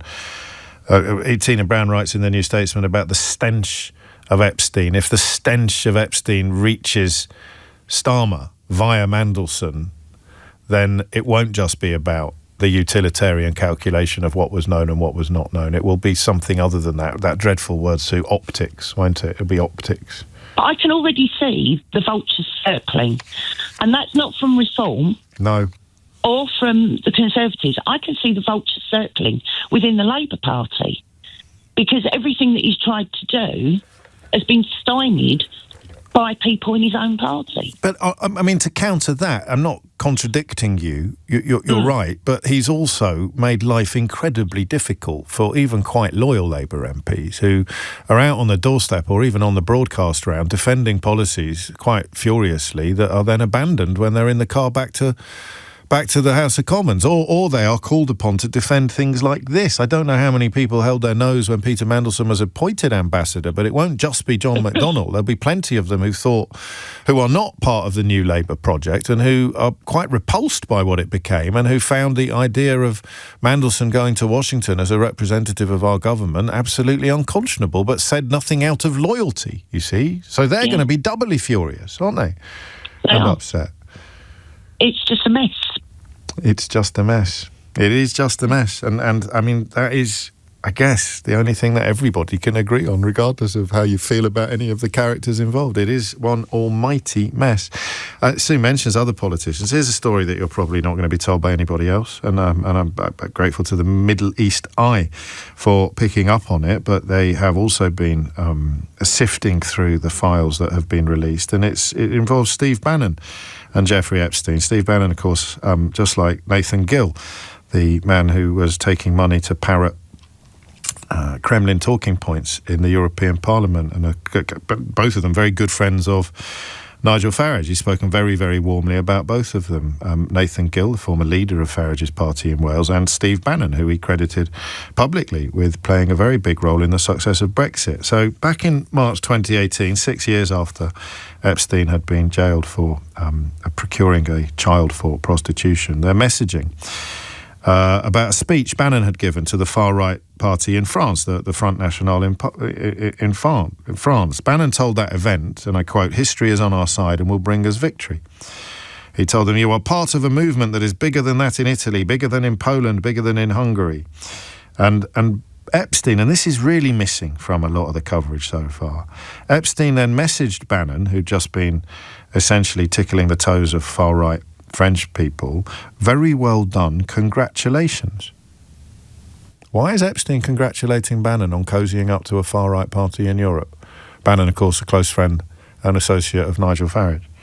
Bannon replied, and this is in the files, that he'd become an advisor to the party as well as to Matteo Salvini.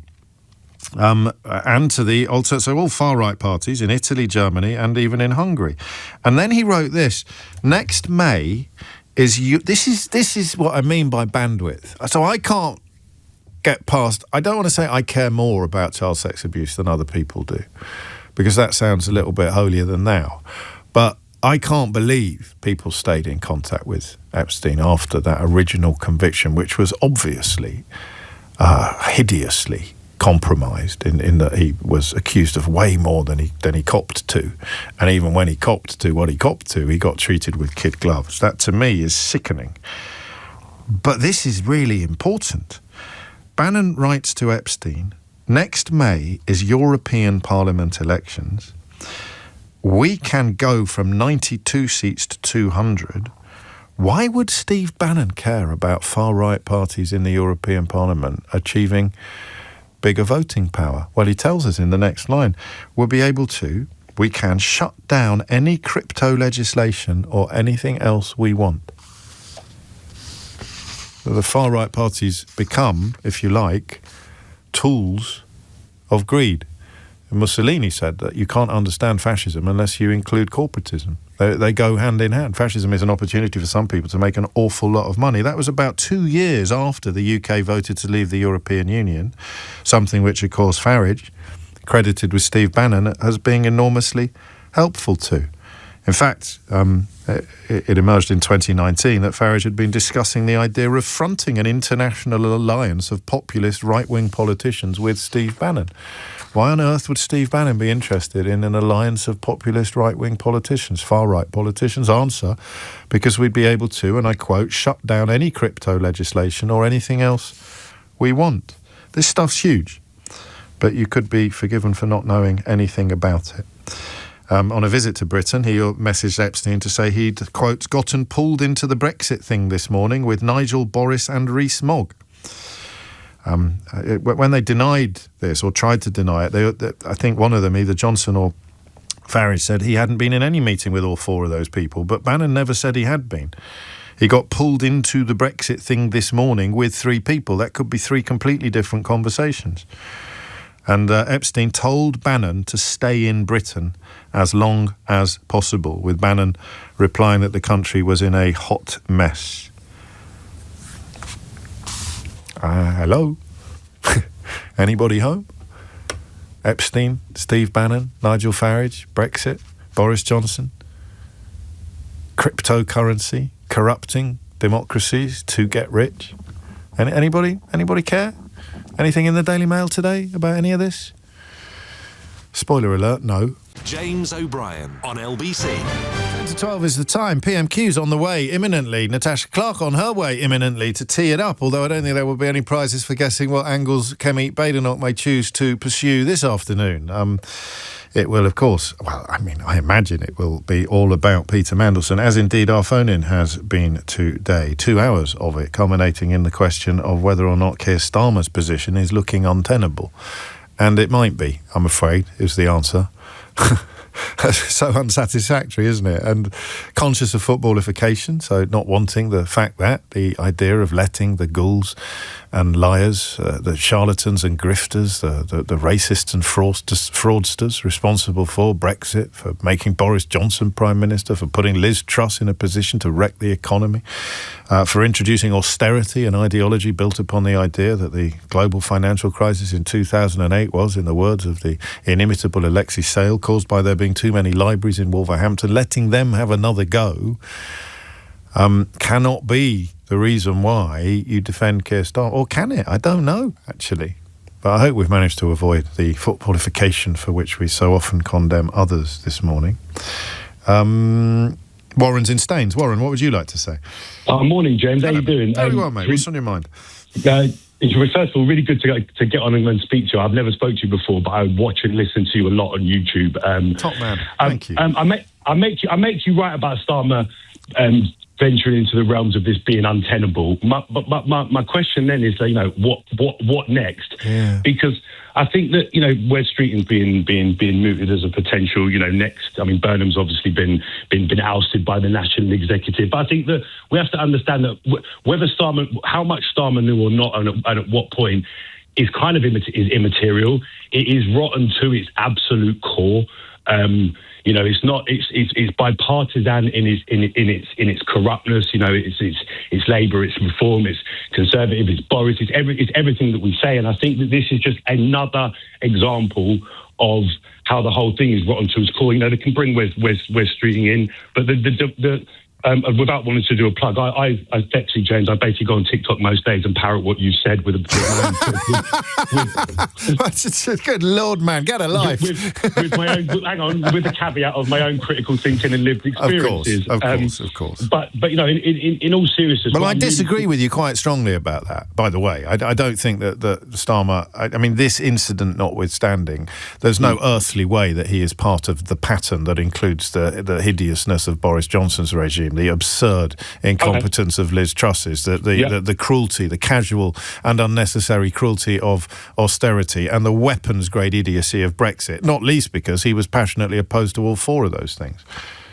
Yeah, no, I'll accept that, but I think I was being more general in the sense of the entire system needs to change, James, and it's only really going to come from the people. We are so up against it.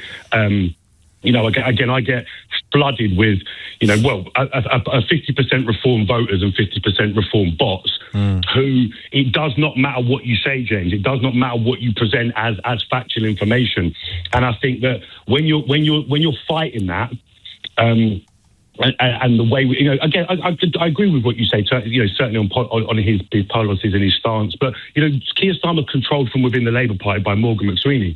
I don't know how much you consume in terms of you know, podcasts and whatnot. But I watched an interview with a gentleman called Paul Holden on Zach Polanski's podcast, and he's written a book about essentially how, you know, a pretty small faction within the Labour Party actually has managed to you know, shift them so far to the right that whereas the moderate progressive liberal who kind of, you know, just essentially wants a decent life, decent wages and low cost, where's their political home? Well, she was Deputy Prime Minister until quite recently.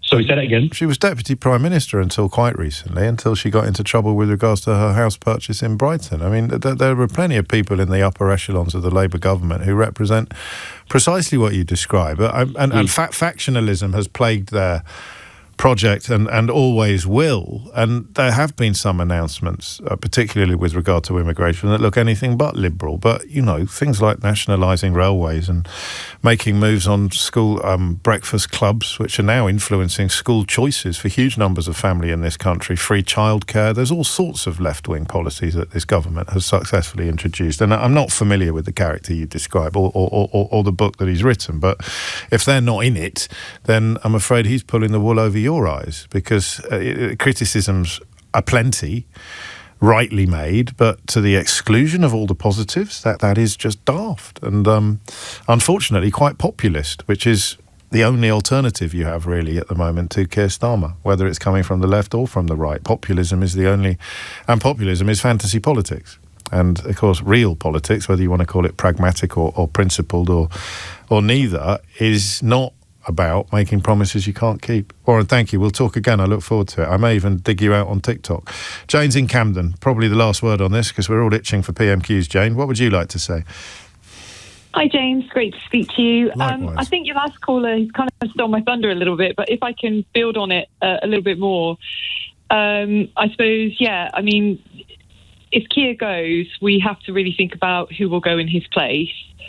But also, my concern is about looking forward towards the next election. If this has the ability to bring the Labour government down, as what has been touted, then do you think it does? Do you think it does, objectively?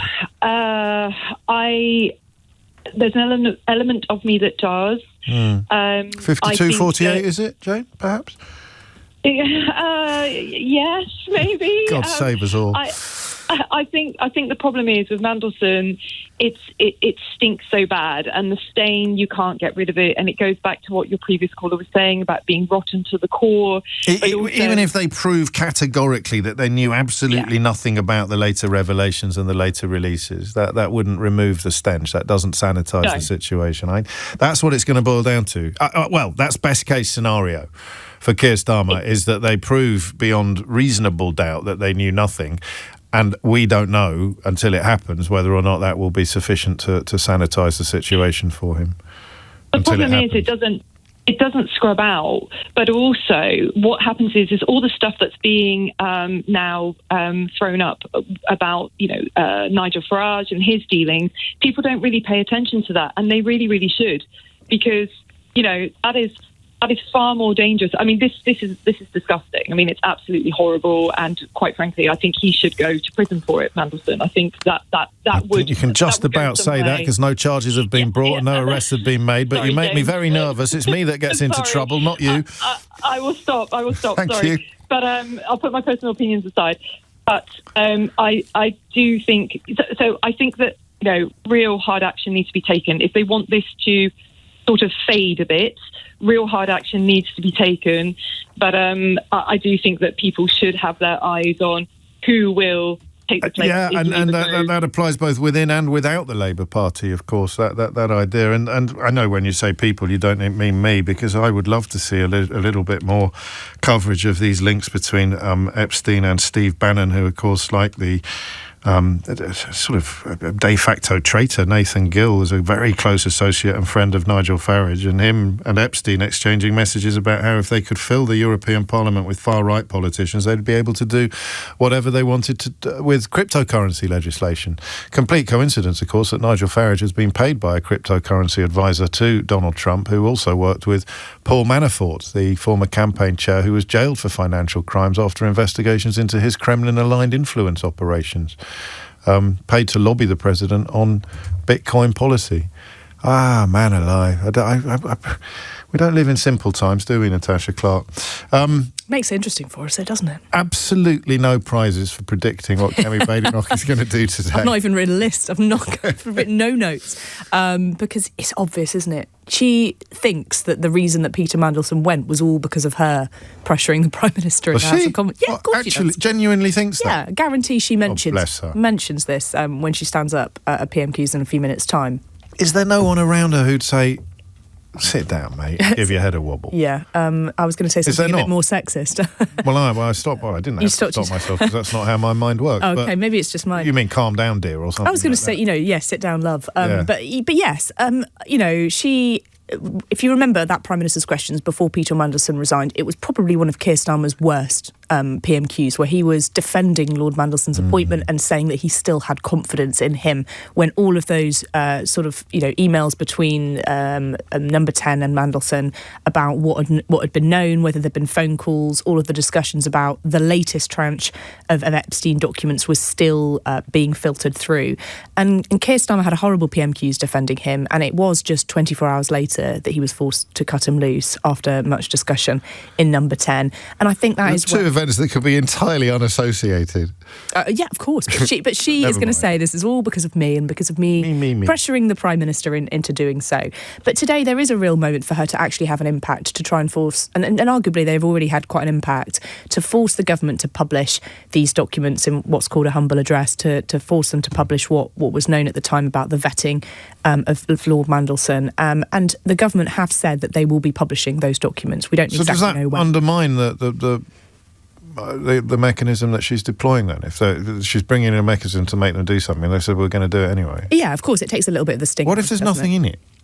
Then what happens? The government are basically saying that it could take, the Tories expect it to take up to 2 weeks to publish it. So it sounds like there's a lot in there to look at. Sure. And we already know the Cabinet. And what are we looking for? We're looking for something that says it would be... Well, no, you tell me what we're looking for. I think what we're looking for... I think what we're looking for is there were concerns at the time that potentially the security services had, in his vetting, had concerns about appointing him to this top job again because of his obvious previous scandals, because of his links in the past.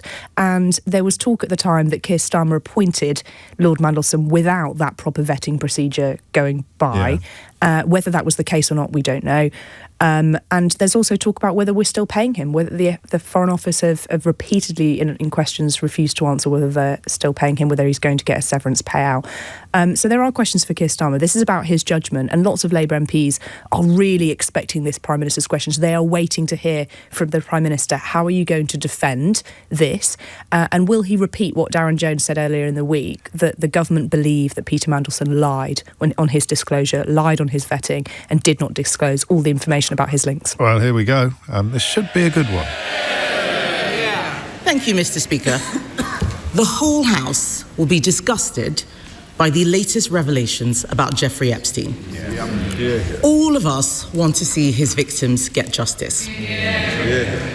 But the political decision to appoint Epstein's close associate, Peter Mandelson, as Britain's ambassador to Washington goes to the very heart of this Prime Minister's judgment. When he made that appointment, was he aware that Mandelson had continued his friendship even after Epstein's conviction for child prostitution? Simple question. Mr. Speaker, let me start where I must with the victims of Epstein, and all of our thoughts are with them. Can I also say our thoughts are with all those who lost jobs, savings and livelihoods in the aftermath of the 2008 financial crash. To learn that there was a cabinet minister leaking sensitive information at the height of the response to the 2008 crash is beyond infuriating. And I am as angry as the public and any member of this House. Mandelson betrayed our country, our Parliament and my party. Mr. Speaker, he lied repeatedly to my team when asked about his relationship with Epstein before and during his tenure as ambassador. I regret appointing him. If I knew then what I know now, he would never have been anywhere near government. And that is why, Mr. Speaker, yesterday, the Cabinet Secretary, with my support, took the decision to refer material to the police. And there is now a criminal investigation. I've instructed my team to draft legislation to strip Mandelson of his title and wider legislation to remove disgraced peers. And this morning, I've agreed with His Majesty the King that Mandelson should be removed from the list of Privy Councillors on grounds that he's brought the reputation of the Privy Council into disrepute. Mr. Speaker, I asked the Prime Minister a very specific question. Did he know that Mandelson had continued his friendship with Epstein after the conviction? He says if he knew then what he knows now, but he did know. In January 2024, a journalist from the Financial Times informed the Prime Minister that Mandelson had stayed in Epstein's house even after that conviction for child prostitution. So did the Prime Minister conveniently forget this fact, or did he decide it was a risk worth taking? Prime Minister. Well, Mr. Speaker, as the House would expect, we went through a process. There was a due diligence exercise, and then there was security vetting by the security services. What was not known was the sheer depth and extent of the relationship. He lied about that to everyone for years. And new information was published in September showing the relationship was materially different to what we'd been led to believe. When the new information came to light, I sacked him. But we did go through a due diligence exercise. The points that are being put to me were dealt with within that exercise. In response to the humble address this afternoon, I intend to make sure that all of the material is published. Mr. Speaker, the only exemptions are national security, if it would prejudice national security. My first duty is obviously to keep this country safe. And when we drafted humble addresses, we always put an exemption for national security. But also anything that will prejudice international relations. Mr. Speaker, you in the House will appreciate that in the course of discussions country to country, there are very sensitive issues of security, intelligence and trade, which cannot be disclosed without compromising the relationship between the two countries or a third country. And Mr. Speaker, so that I can be totally open with the House, I should also disclose that the Metropolitan Police have been in touch with my office this morning to raise issues about anything that would prejudice their investigations. We're in discussion with them about that, and I hope to be able to update the House, but I do think I should make that clear to the House at this point, because those discussions are ongoing. Mr. Speaker, I'm going to come to the humble address in a moment, but the Prime Minister cannot blame the process. He did know it was on Google. If the Conservative Research Department could find this information out, why couldn't number 10? On the 10th of September, when we knew this, I asked him at that dispatch box, he gave Mandelson his full confidence at that dispatch box, not once, but twice. He only sacked him after pressure from us. I am asking the Prime Minister something very specific, not about the generalities of the full extent. Can the Prime Minister tell us, did the official security vetting he received mention Mandelson's ongoing relationship with the paedophile Jeffrey Epstein? So clear. Prime Minister. Yes, it did.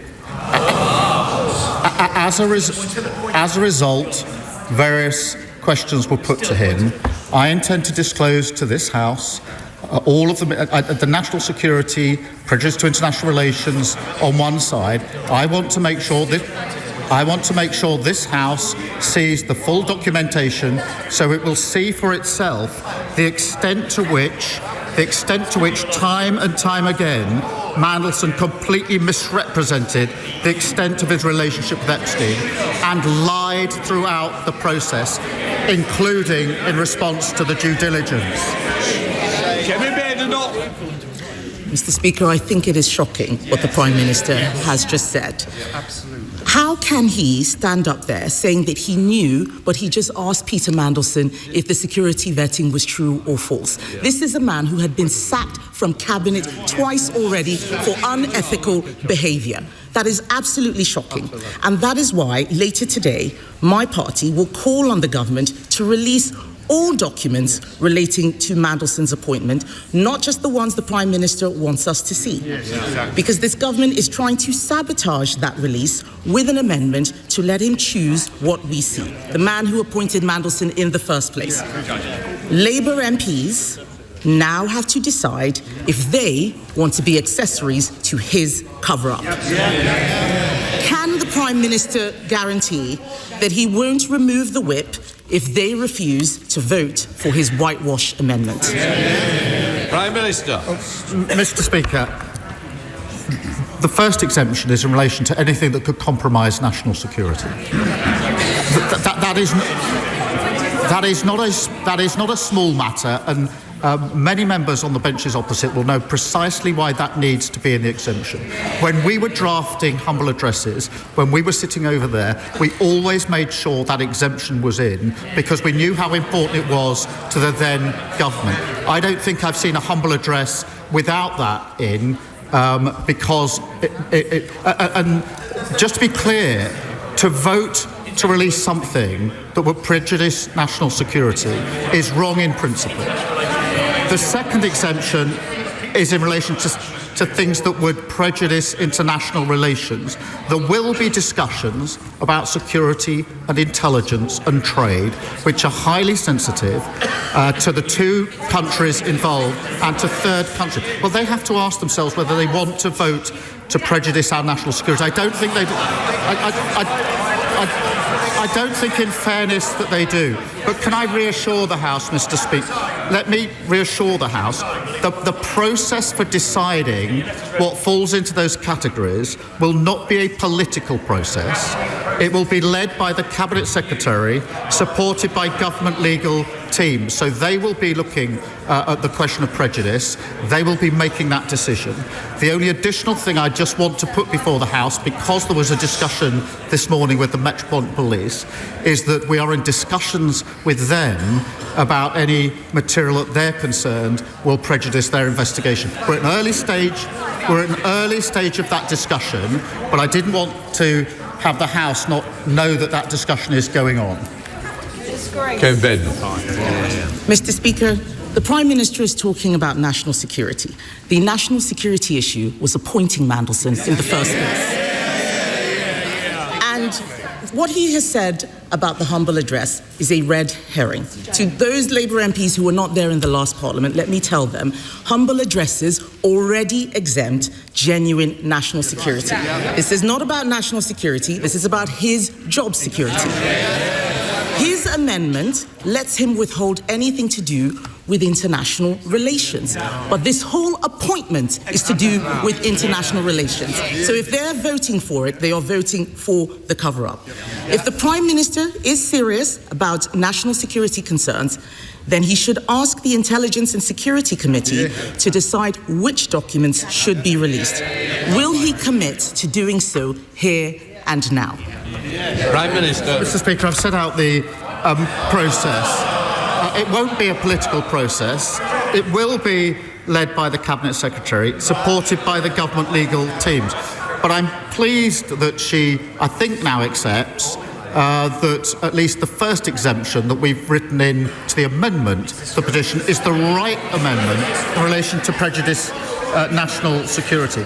But she and others behind her will understand that because of the breadth of what's asked for, and we're doing everything we can to make sure this is fully transparent and disclosed, but she and those behind her will understand from their own experience in government the sensitivity of information about security and intelligence and trade relations that are inevitably caught in exchanges of the nature that are being asked for.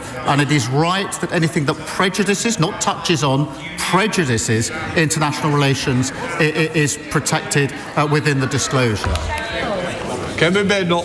If that was really the case, then he wouldn't mind if the ISC had a look. And let's be clear, he says the Cabinet Secretary makes it non-political, but that doesn't make it independent. What we want is an independent look. The ISC is independent. The Cabinet Secretary works for him. We know that there will be a cover-up because this implicates the Prime Minister and his Chief of Staff, Morgan McSweeney, a protege of Peter Mandelson. The Prime Minister chose to inject Mandelson's poison into the heart of his government on the advice of Morgan McSweeney. His catastrophic lack of judgment, telling us now that he did know, has harmed the special relationship. It has endangered national security. It's not the humble address, it's him. It's compromised our diplomacy, and it has embarrassed our nation. After all of this, does he have the same full confidence in Morgan McSweeney that he had in Peter Mandelson? Prime Minister. Morgan McSweeney is an essential part of my team. He helped me change the Labour Party and win an election. Of course I have confidence in him. But, Mr. Speaker, whatever is slung across this dispatch box, I don't think it's right for the Cabinet Secretary to be denigrated in that way and to suggest that he would be involved in a cover-up. There's the politics that comes over the dispatch boxes, but I honestly don't think it's right to impugn the Cabinet Secretary in that way. And I suspect in their heart of hearts, many on those benches would agree. Mr. Speaker, I'm as angry as anyone about what Mandelson has been up to. The disclosures that have been made this week of him passing sensitive information at the height of the response to the 2008 financial crash is utterly shocking and appalling. He's betrayed our country. He's lied repeatedly. He's responsible for a litany of deceit.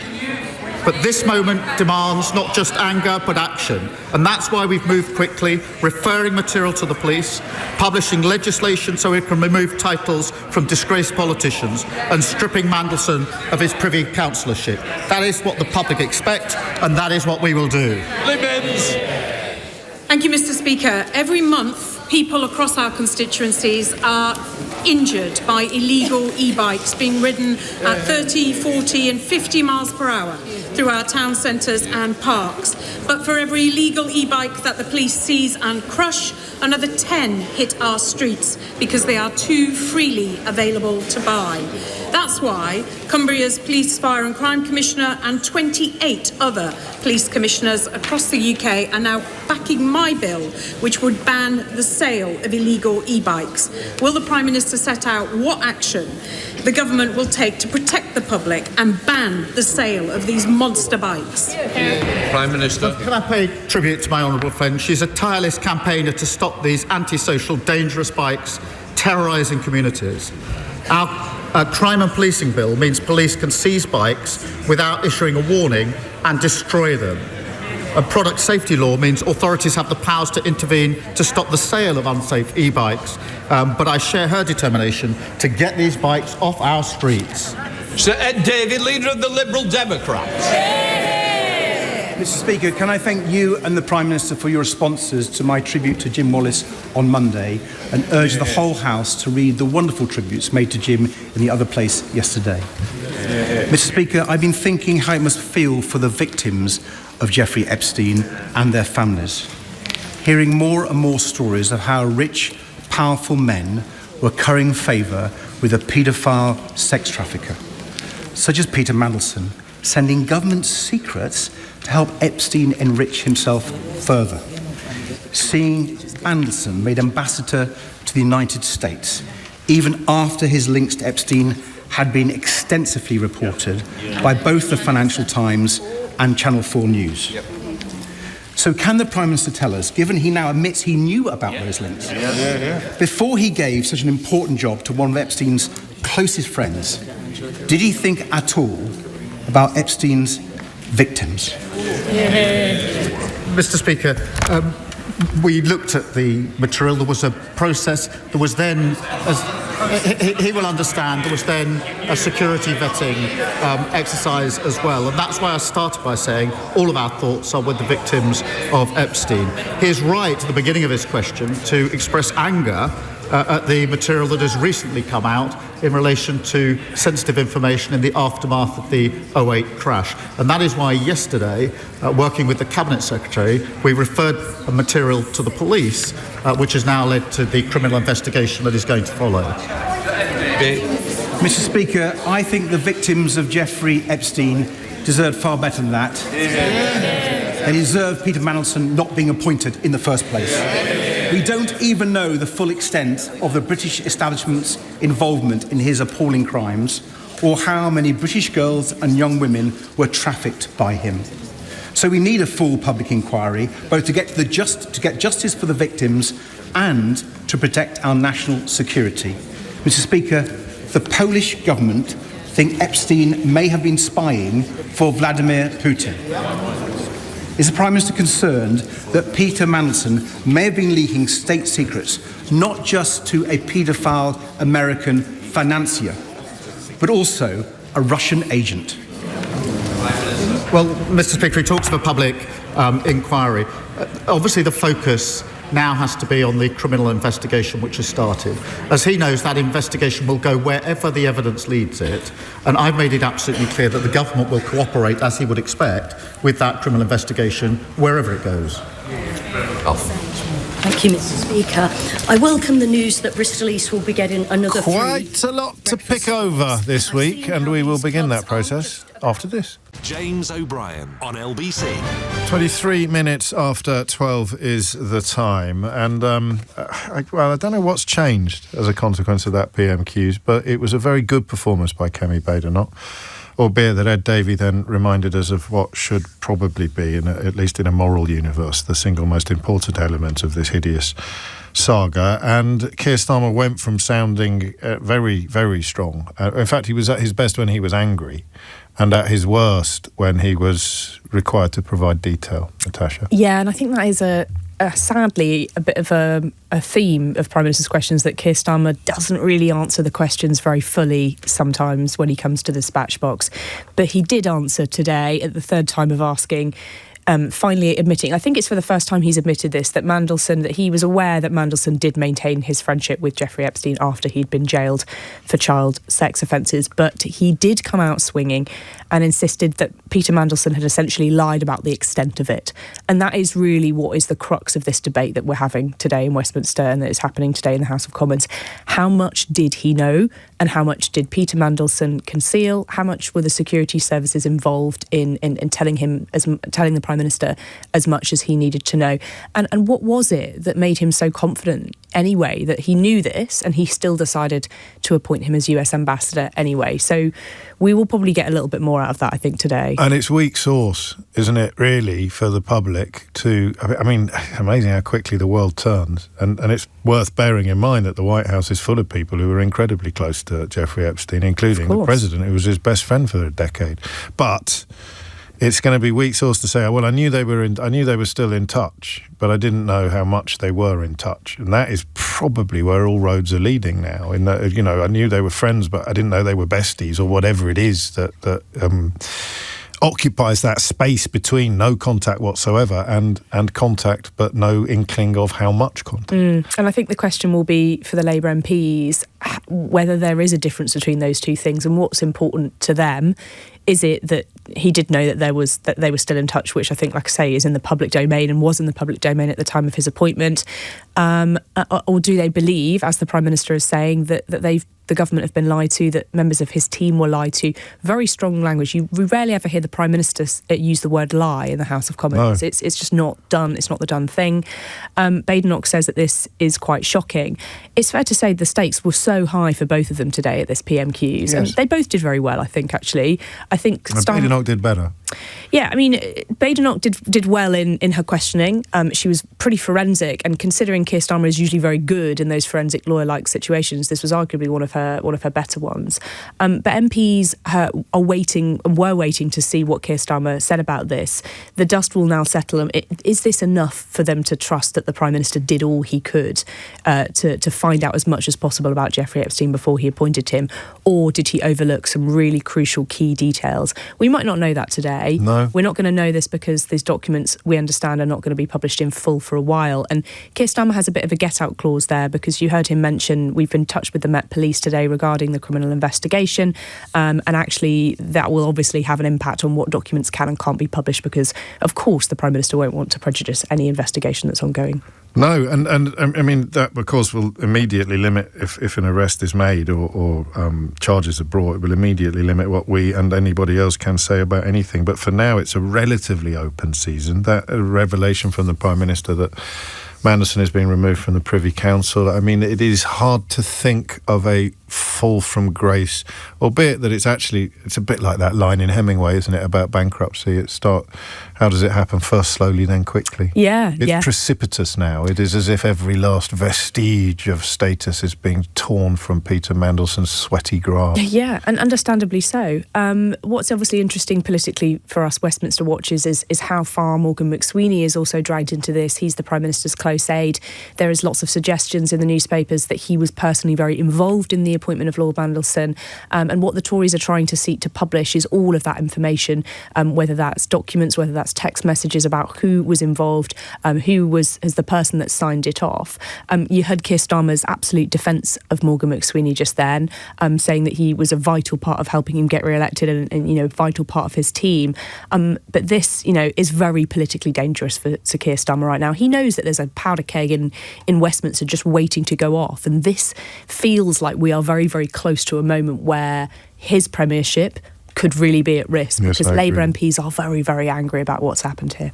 And it is impossible to get past the fact that he was aware that lines of communication were still open, and everything now is going to hinge upon what was in those lines of communication. Exactly. And there may not be room for nuance. Exactly. If maybe the levels of anger are high enough. Sorry, I talked over. So no, you're right. Maybe some people won't care about the detail about what was in that. They might just go, well, you did know, and that's enough for me, and I feel a lack of confidence in you.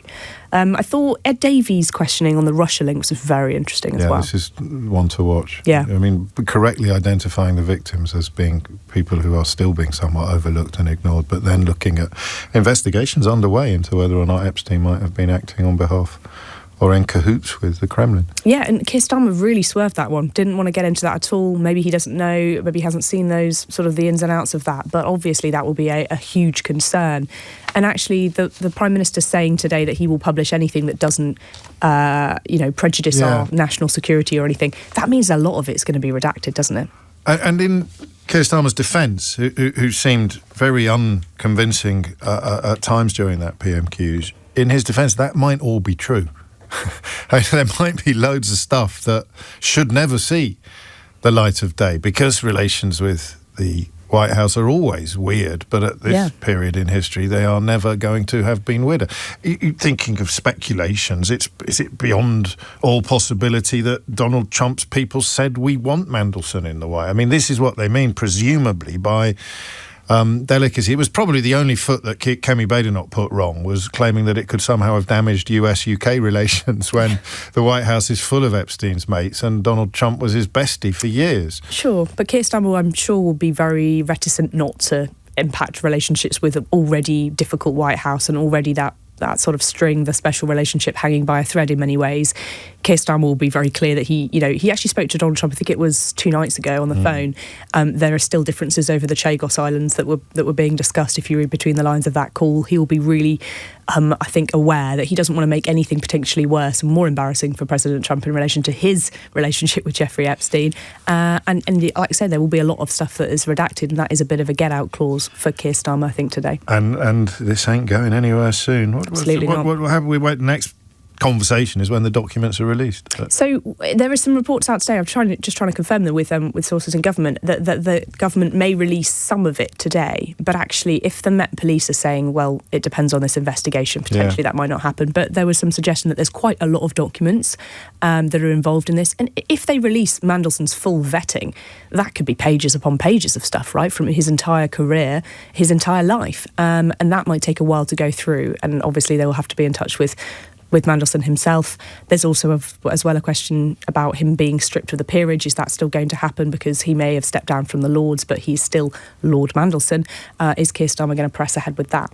And I suppose the final part we can identify is the best case scenario, as I can see it at the moment, for the Prime Minister would be that there is some documentary evidence that Peter Mandelson told him.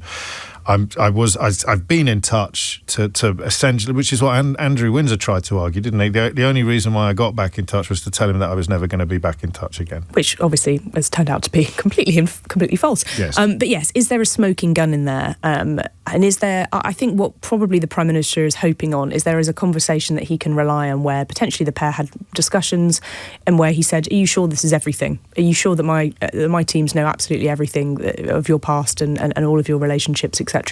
And Mandelson said yes. I think that's what Keir Starmer will be hoping will exonerate him. There is the potential that doesn't exist. There certainly is. Natasha, great stuff. Thank you very much indeed. The time now is 12:32. Simon Marks joining us shortly to steer attention back across the Atlantic, which for once this week has not been, or this month, has not been a first and foremost focus of our attention. But before that, it's time for the news headlines with Amelia Cox. James O'Brien on LBC. 12:36 is the time. That this story will, I suspect, unless something extraordinary happens, continue to dominate both the news agenda and our conversations. A quick word, actually I'll tell you a bit later because Simon Marks is on the line from Washington DC, and it is UK politics for once that is, although it's UK-US politics, isn't it really, with regard to Mandelson and Starmer. But I want to begin with some very grim developments in an area that you and I have been talking about for rather longer than most people, and that is Donald Trump's designs upon democracy itself. And that's no exaggeration, Simon. It is no exaggeration at all, James. We have seen in the last couple of days, Donald Trump absolutely upping the ante in his threat to disrupt the midterm elections that are going to take place in exactly 9 months' time here in the United States. Critical elections that will determine the balance of power in the House of Representatives and the Senate. Also elections for 36 gubernatorial mansions all over the country. And as you and I have observed over the last several weeks, President Trump has been percolating away in the back of his mind thoughts about the elections. On 2 occasions, he has told reporters he doesn't even think that the midterms should be taking place. The White House falsely described those comments as facetious. He was just joking. Then earlier in the week, in a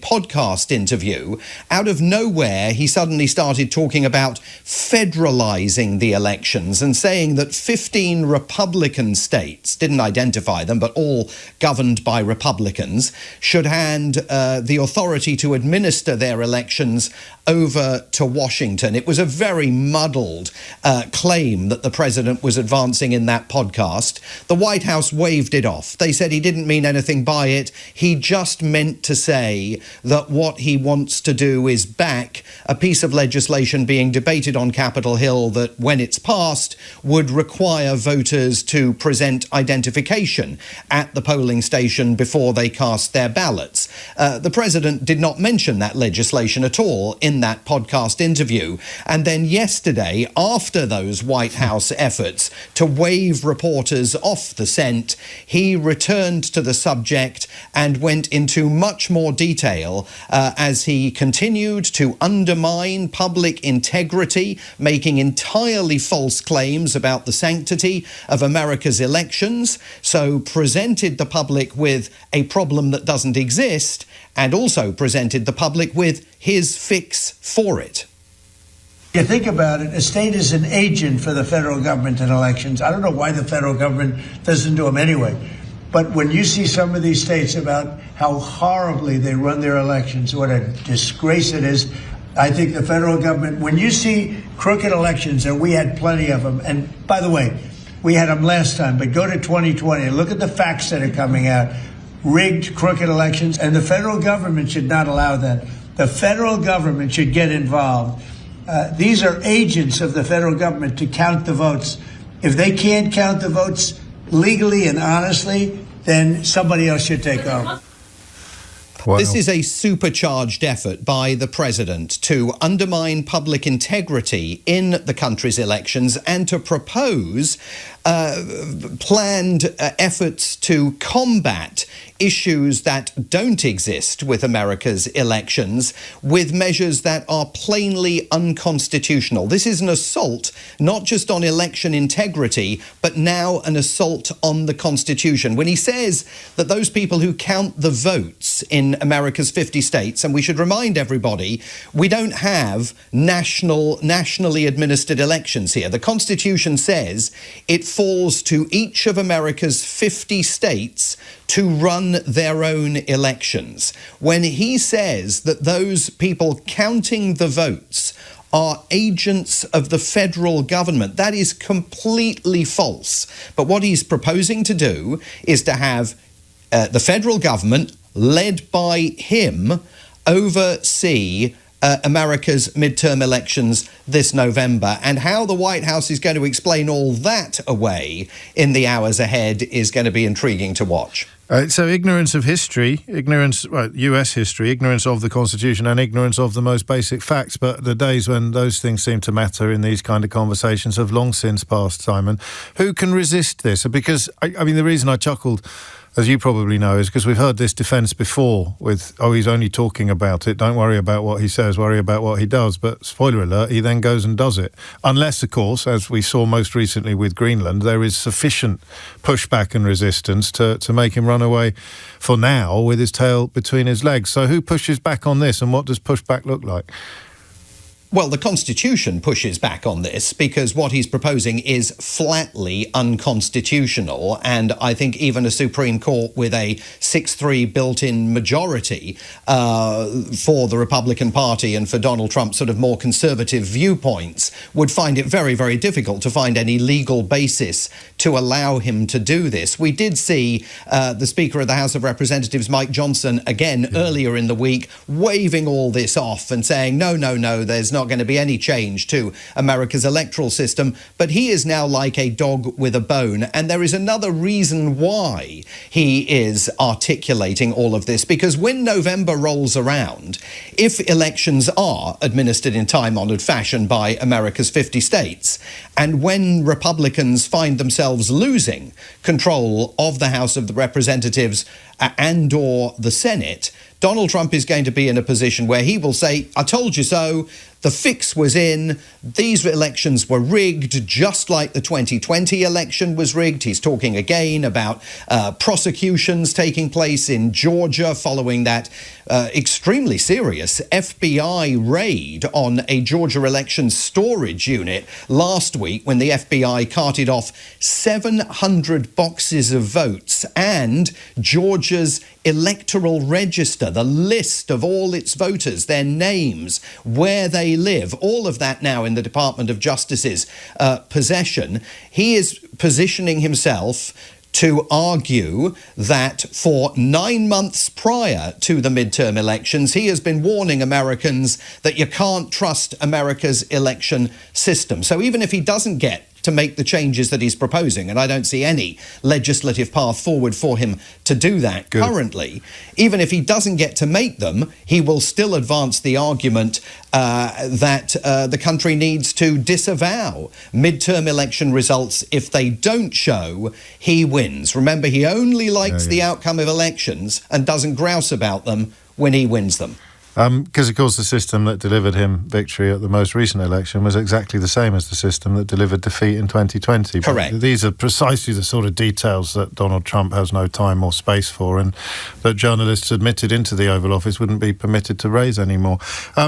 So I'm optimistic and pessimistic about your analysis. I'll take your bet that the system will resist any actual attempts to undermine it, but the victim narrative, which is intrinsic, of course, to Donald Trump personally and to any fascist project politically, the victimhood narrative will be that they've stolen it from us. What's the polling on 2020? Do people still believe that? I mean, he still contends that it was stolen from him, but everybody up to and including Fox News knows that that's a blatant lie. Fox News ended up on the hook for hundreds of millions of dollars as a consequence of going along with it for a while. Yes, that is correct, as did other media organisations here, including Newsmax, the other sort of major right-leaning news channel here in the United States. But for Donald Trump's Make America Great Again supporters, they absolutely, in large numbers, buy the notion that the electoral system is rigged. And I think that when you see events like that FBI raid last week, it does lead Americans across the dinner table to say, well, hang on a minute. I mean, is there something there? Just the idea that you keep this constantly warm, you keep it constantly simmering away, and you never stop talking about it.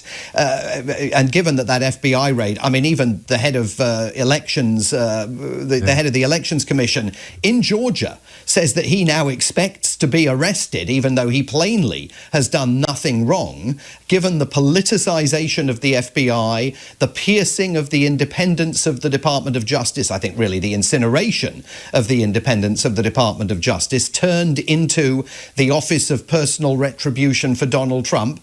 There will be Americans, if arrests are made, who say, well, you know, maybe there is something there. We should see what happens at the trial. Let's see where all of this goes. It's deliberate strategy to undermine integrity that may still exist, even in pockets of his own support base in the election, in the electoral system. And finally, I appreciate you've answered this in part, but is there any prospect of any significant Republicans objecting to this direction of traffic? Yeah, well, I think absolutely, because the Republican Party, remember, James, is the party of states' rights. It's the party that traditionally has always said national government needs to play a much smaller role in society. The states can do things themselves. And remember, even Donald Trump's administration says that, for example, about the issue of schooling. He's currently dismantling and planning to close the Department of Education, essentially the Ministry of Education at a federal level here in Washington, D.C., because he argues that government has no right telling individual states what curriculum to teach, what books should be allowed or banned in classrooms. The entire organisation of educational systems within schooling, he says, should go to the states. But with elections, everything he's arguing needs to come to Washington, D.C. to oversee. So there will be many, many Republicans who don't want to touch this with a barge pole, and also Republicans who have taken an oath, as the president has done, to uphold the American Constitution. And the Constitution in black and white is implacably clear on this issue. It's an article of faith, I always thought, when I was doing my politics A-level, for the sort of interdependence and independence of each individual state. We're short of time, and I've got quite an important guest coming up after the next break. But a quick word, if you would, on Epstein. And obviously we're talking about little else over here. How heavily have the latest releases landed over there? Oh, they've landed very heavily here. I mean, obviously not so much as far as Peter Mandelson is concerned, although he's certainly getting a mention both on television and in the major newspapers here. Only yesterday, his successor, Christian Turner, the new British ambassador to the United States, presented his credentials to State Department officials, so he's now in the driving seat at the embassy. The big date in the diary coming up here, February the 26th, Hillary Clinton, and February the 27th, Bill Clinton, have both now agreed. They've abandoned their efforts to refuse to testify. They are both going to give depositions that will be taped and transcribed to the House Oversight Committee about what they knew of Jeffrey Epstein. President Trump is claiming that he's been absolved by last Friday's documents release, and indeed most of the attention is focused on other people. But there are still huge questions about his friendship with Jeffrey Epstein that are not answered, but raised by some of the documents that we saw last Friday. And huge numbers of documents that still haven't been released, despite the legal requirement to do so. Simon Marks, thank you so much. What day is it? Wednesday. I suspect we'll talk before the end of the week. I certainly hope so. Up next, you heard Kemi Badenoch refer a moment ago to a journalist who put the continuing association between Peter Mandelson and Jeffrey Epstein to Keir Starmer before he was appointed to the ambassadorship. I think it was the guy I'm thinking of, and if it is, then you'll be hearing from him next. James O'Brien on LBC. 53 is the time. I don't really have time to tell you about the references that Donald Tusk, the Prime Minister of Poland, is making to the monologue with which Andrew Marr opened his LBC show on Monday. But I've given you enough information for you to look it up yourself, because it is to another first-rate journalist that I want to turn your attention next. And it is, in fact, the journalist that you heard being referred to in the House of Commons just a few moments ago. Mr. Speaker, I asked the Prime Minister a very specific question. Did he know that Mandelson had continued his friendship with Epstein after the conviction? He says if he knew then what he knows now, but he did know. In January 2024, a journalist from the Financial Times informed the Prime Minister that Mandelson had stayed in Epstein's house even after that conviction for child prostitution. So did the Prime Minister conveniently forget this fact, or did he decide it was a risk worth taking? And unless my instincts have deserted me, the journalist in question was Jim Pickard, the Deputy Political Editor of the FT, who joins me now. Did the Leader of the Opposition accurately represent you there, Jim? Well, James, absolutely, yeah. That was exactly what happened. Can you just describe the encounter to us? Describe the moment that you told him. So the background to this is that in 2023, we had done a report based on a leaked internal JP Morgan investigation into emails between one of their executives and Epstein and Mandelson. And it made it very clear that Peter Mandelson had stayed at Jeffrey Epstein's $70 million luxury Manhattan mansion while Epstein was still in jail for soliciting prostitution from a minor. And we laid this out in a 2,000-word article in the FT, which, not to sound bitter, but was never really picked up much by Fleet Street. You know, Mandelson would appear on TV shows, BBC, ITV, and the Sky in the ensuing couple of years, and was literally never asked about, as far as I could see.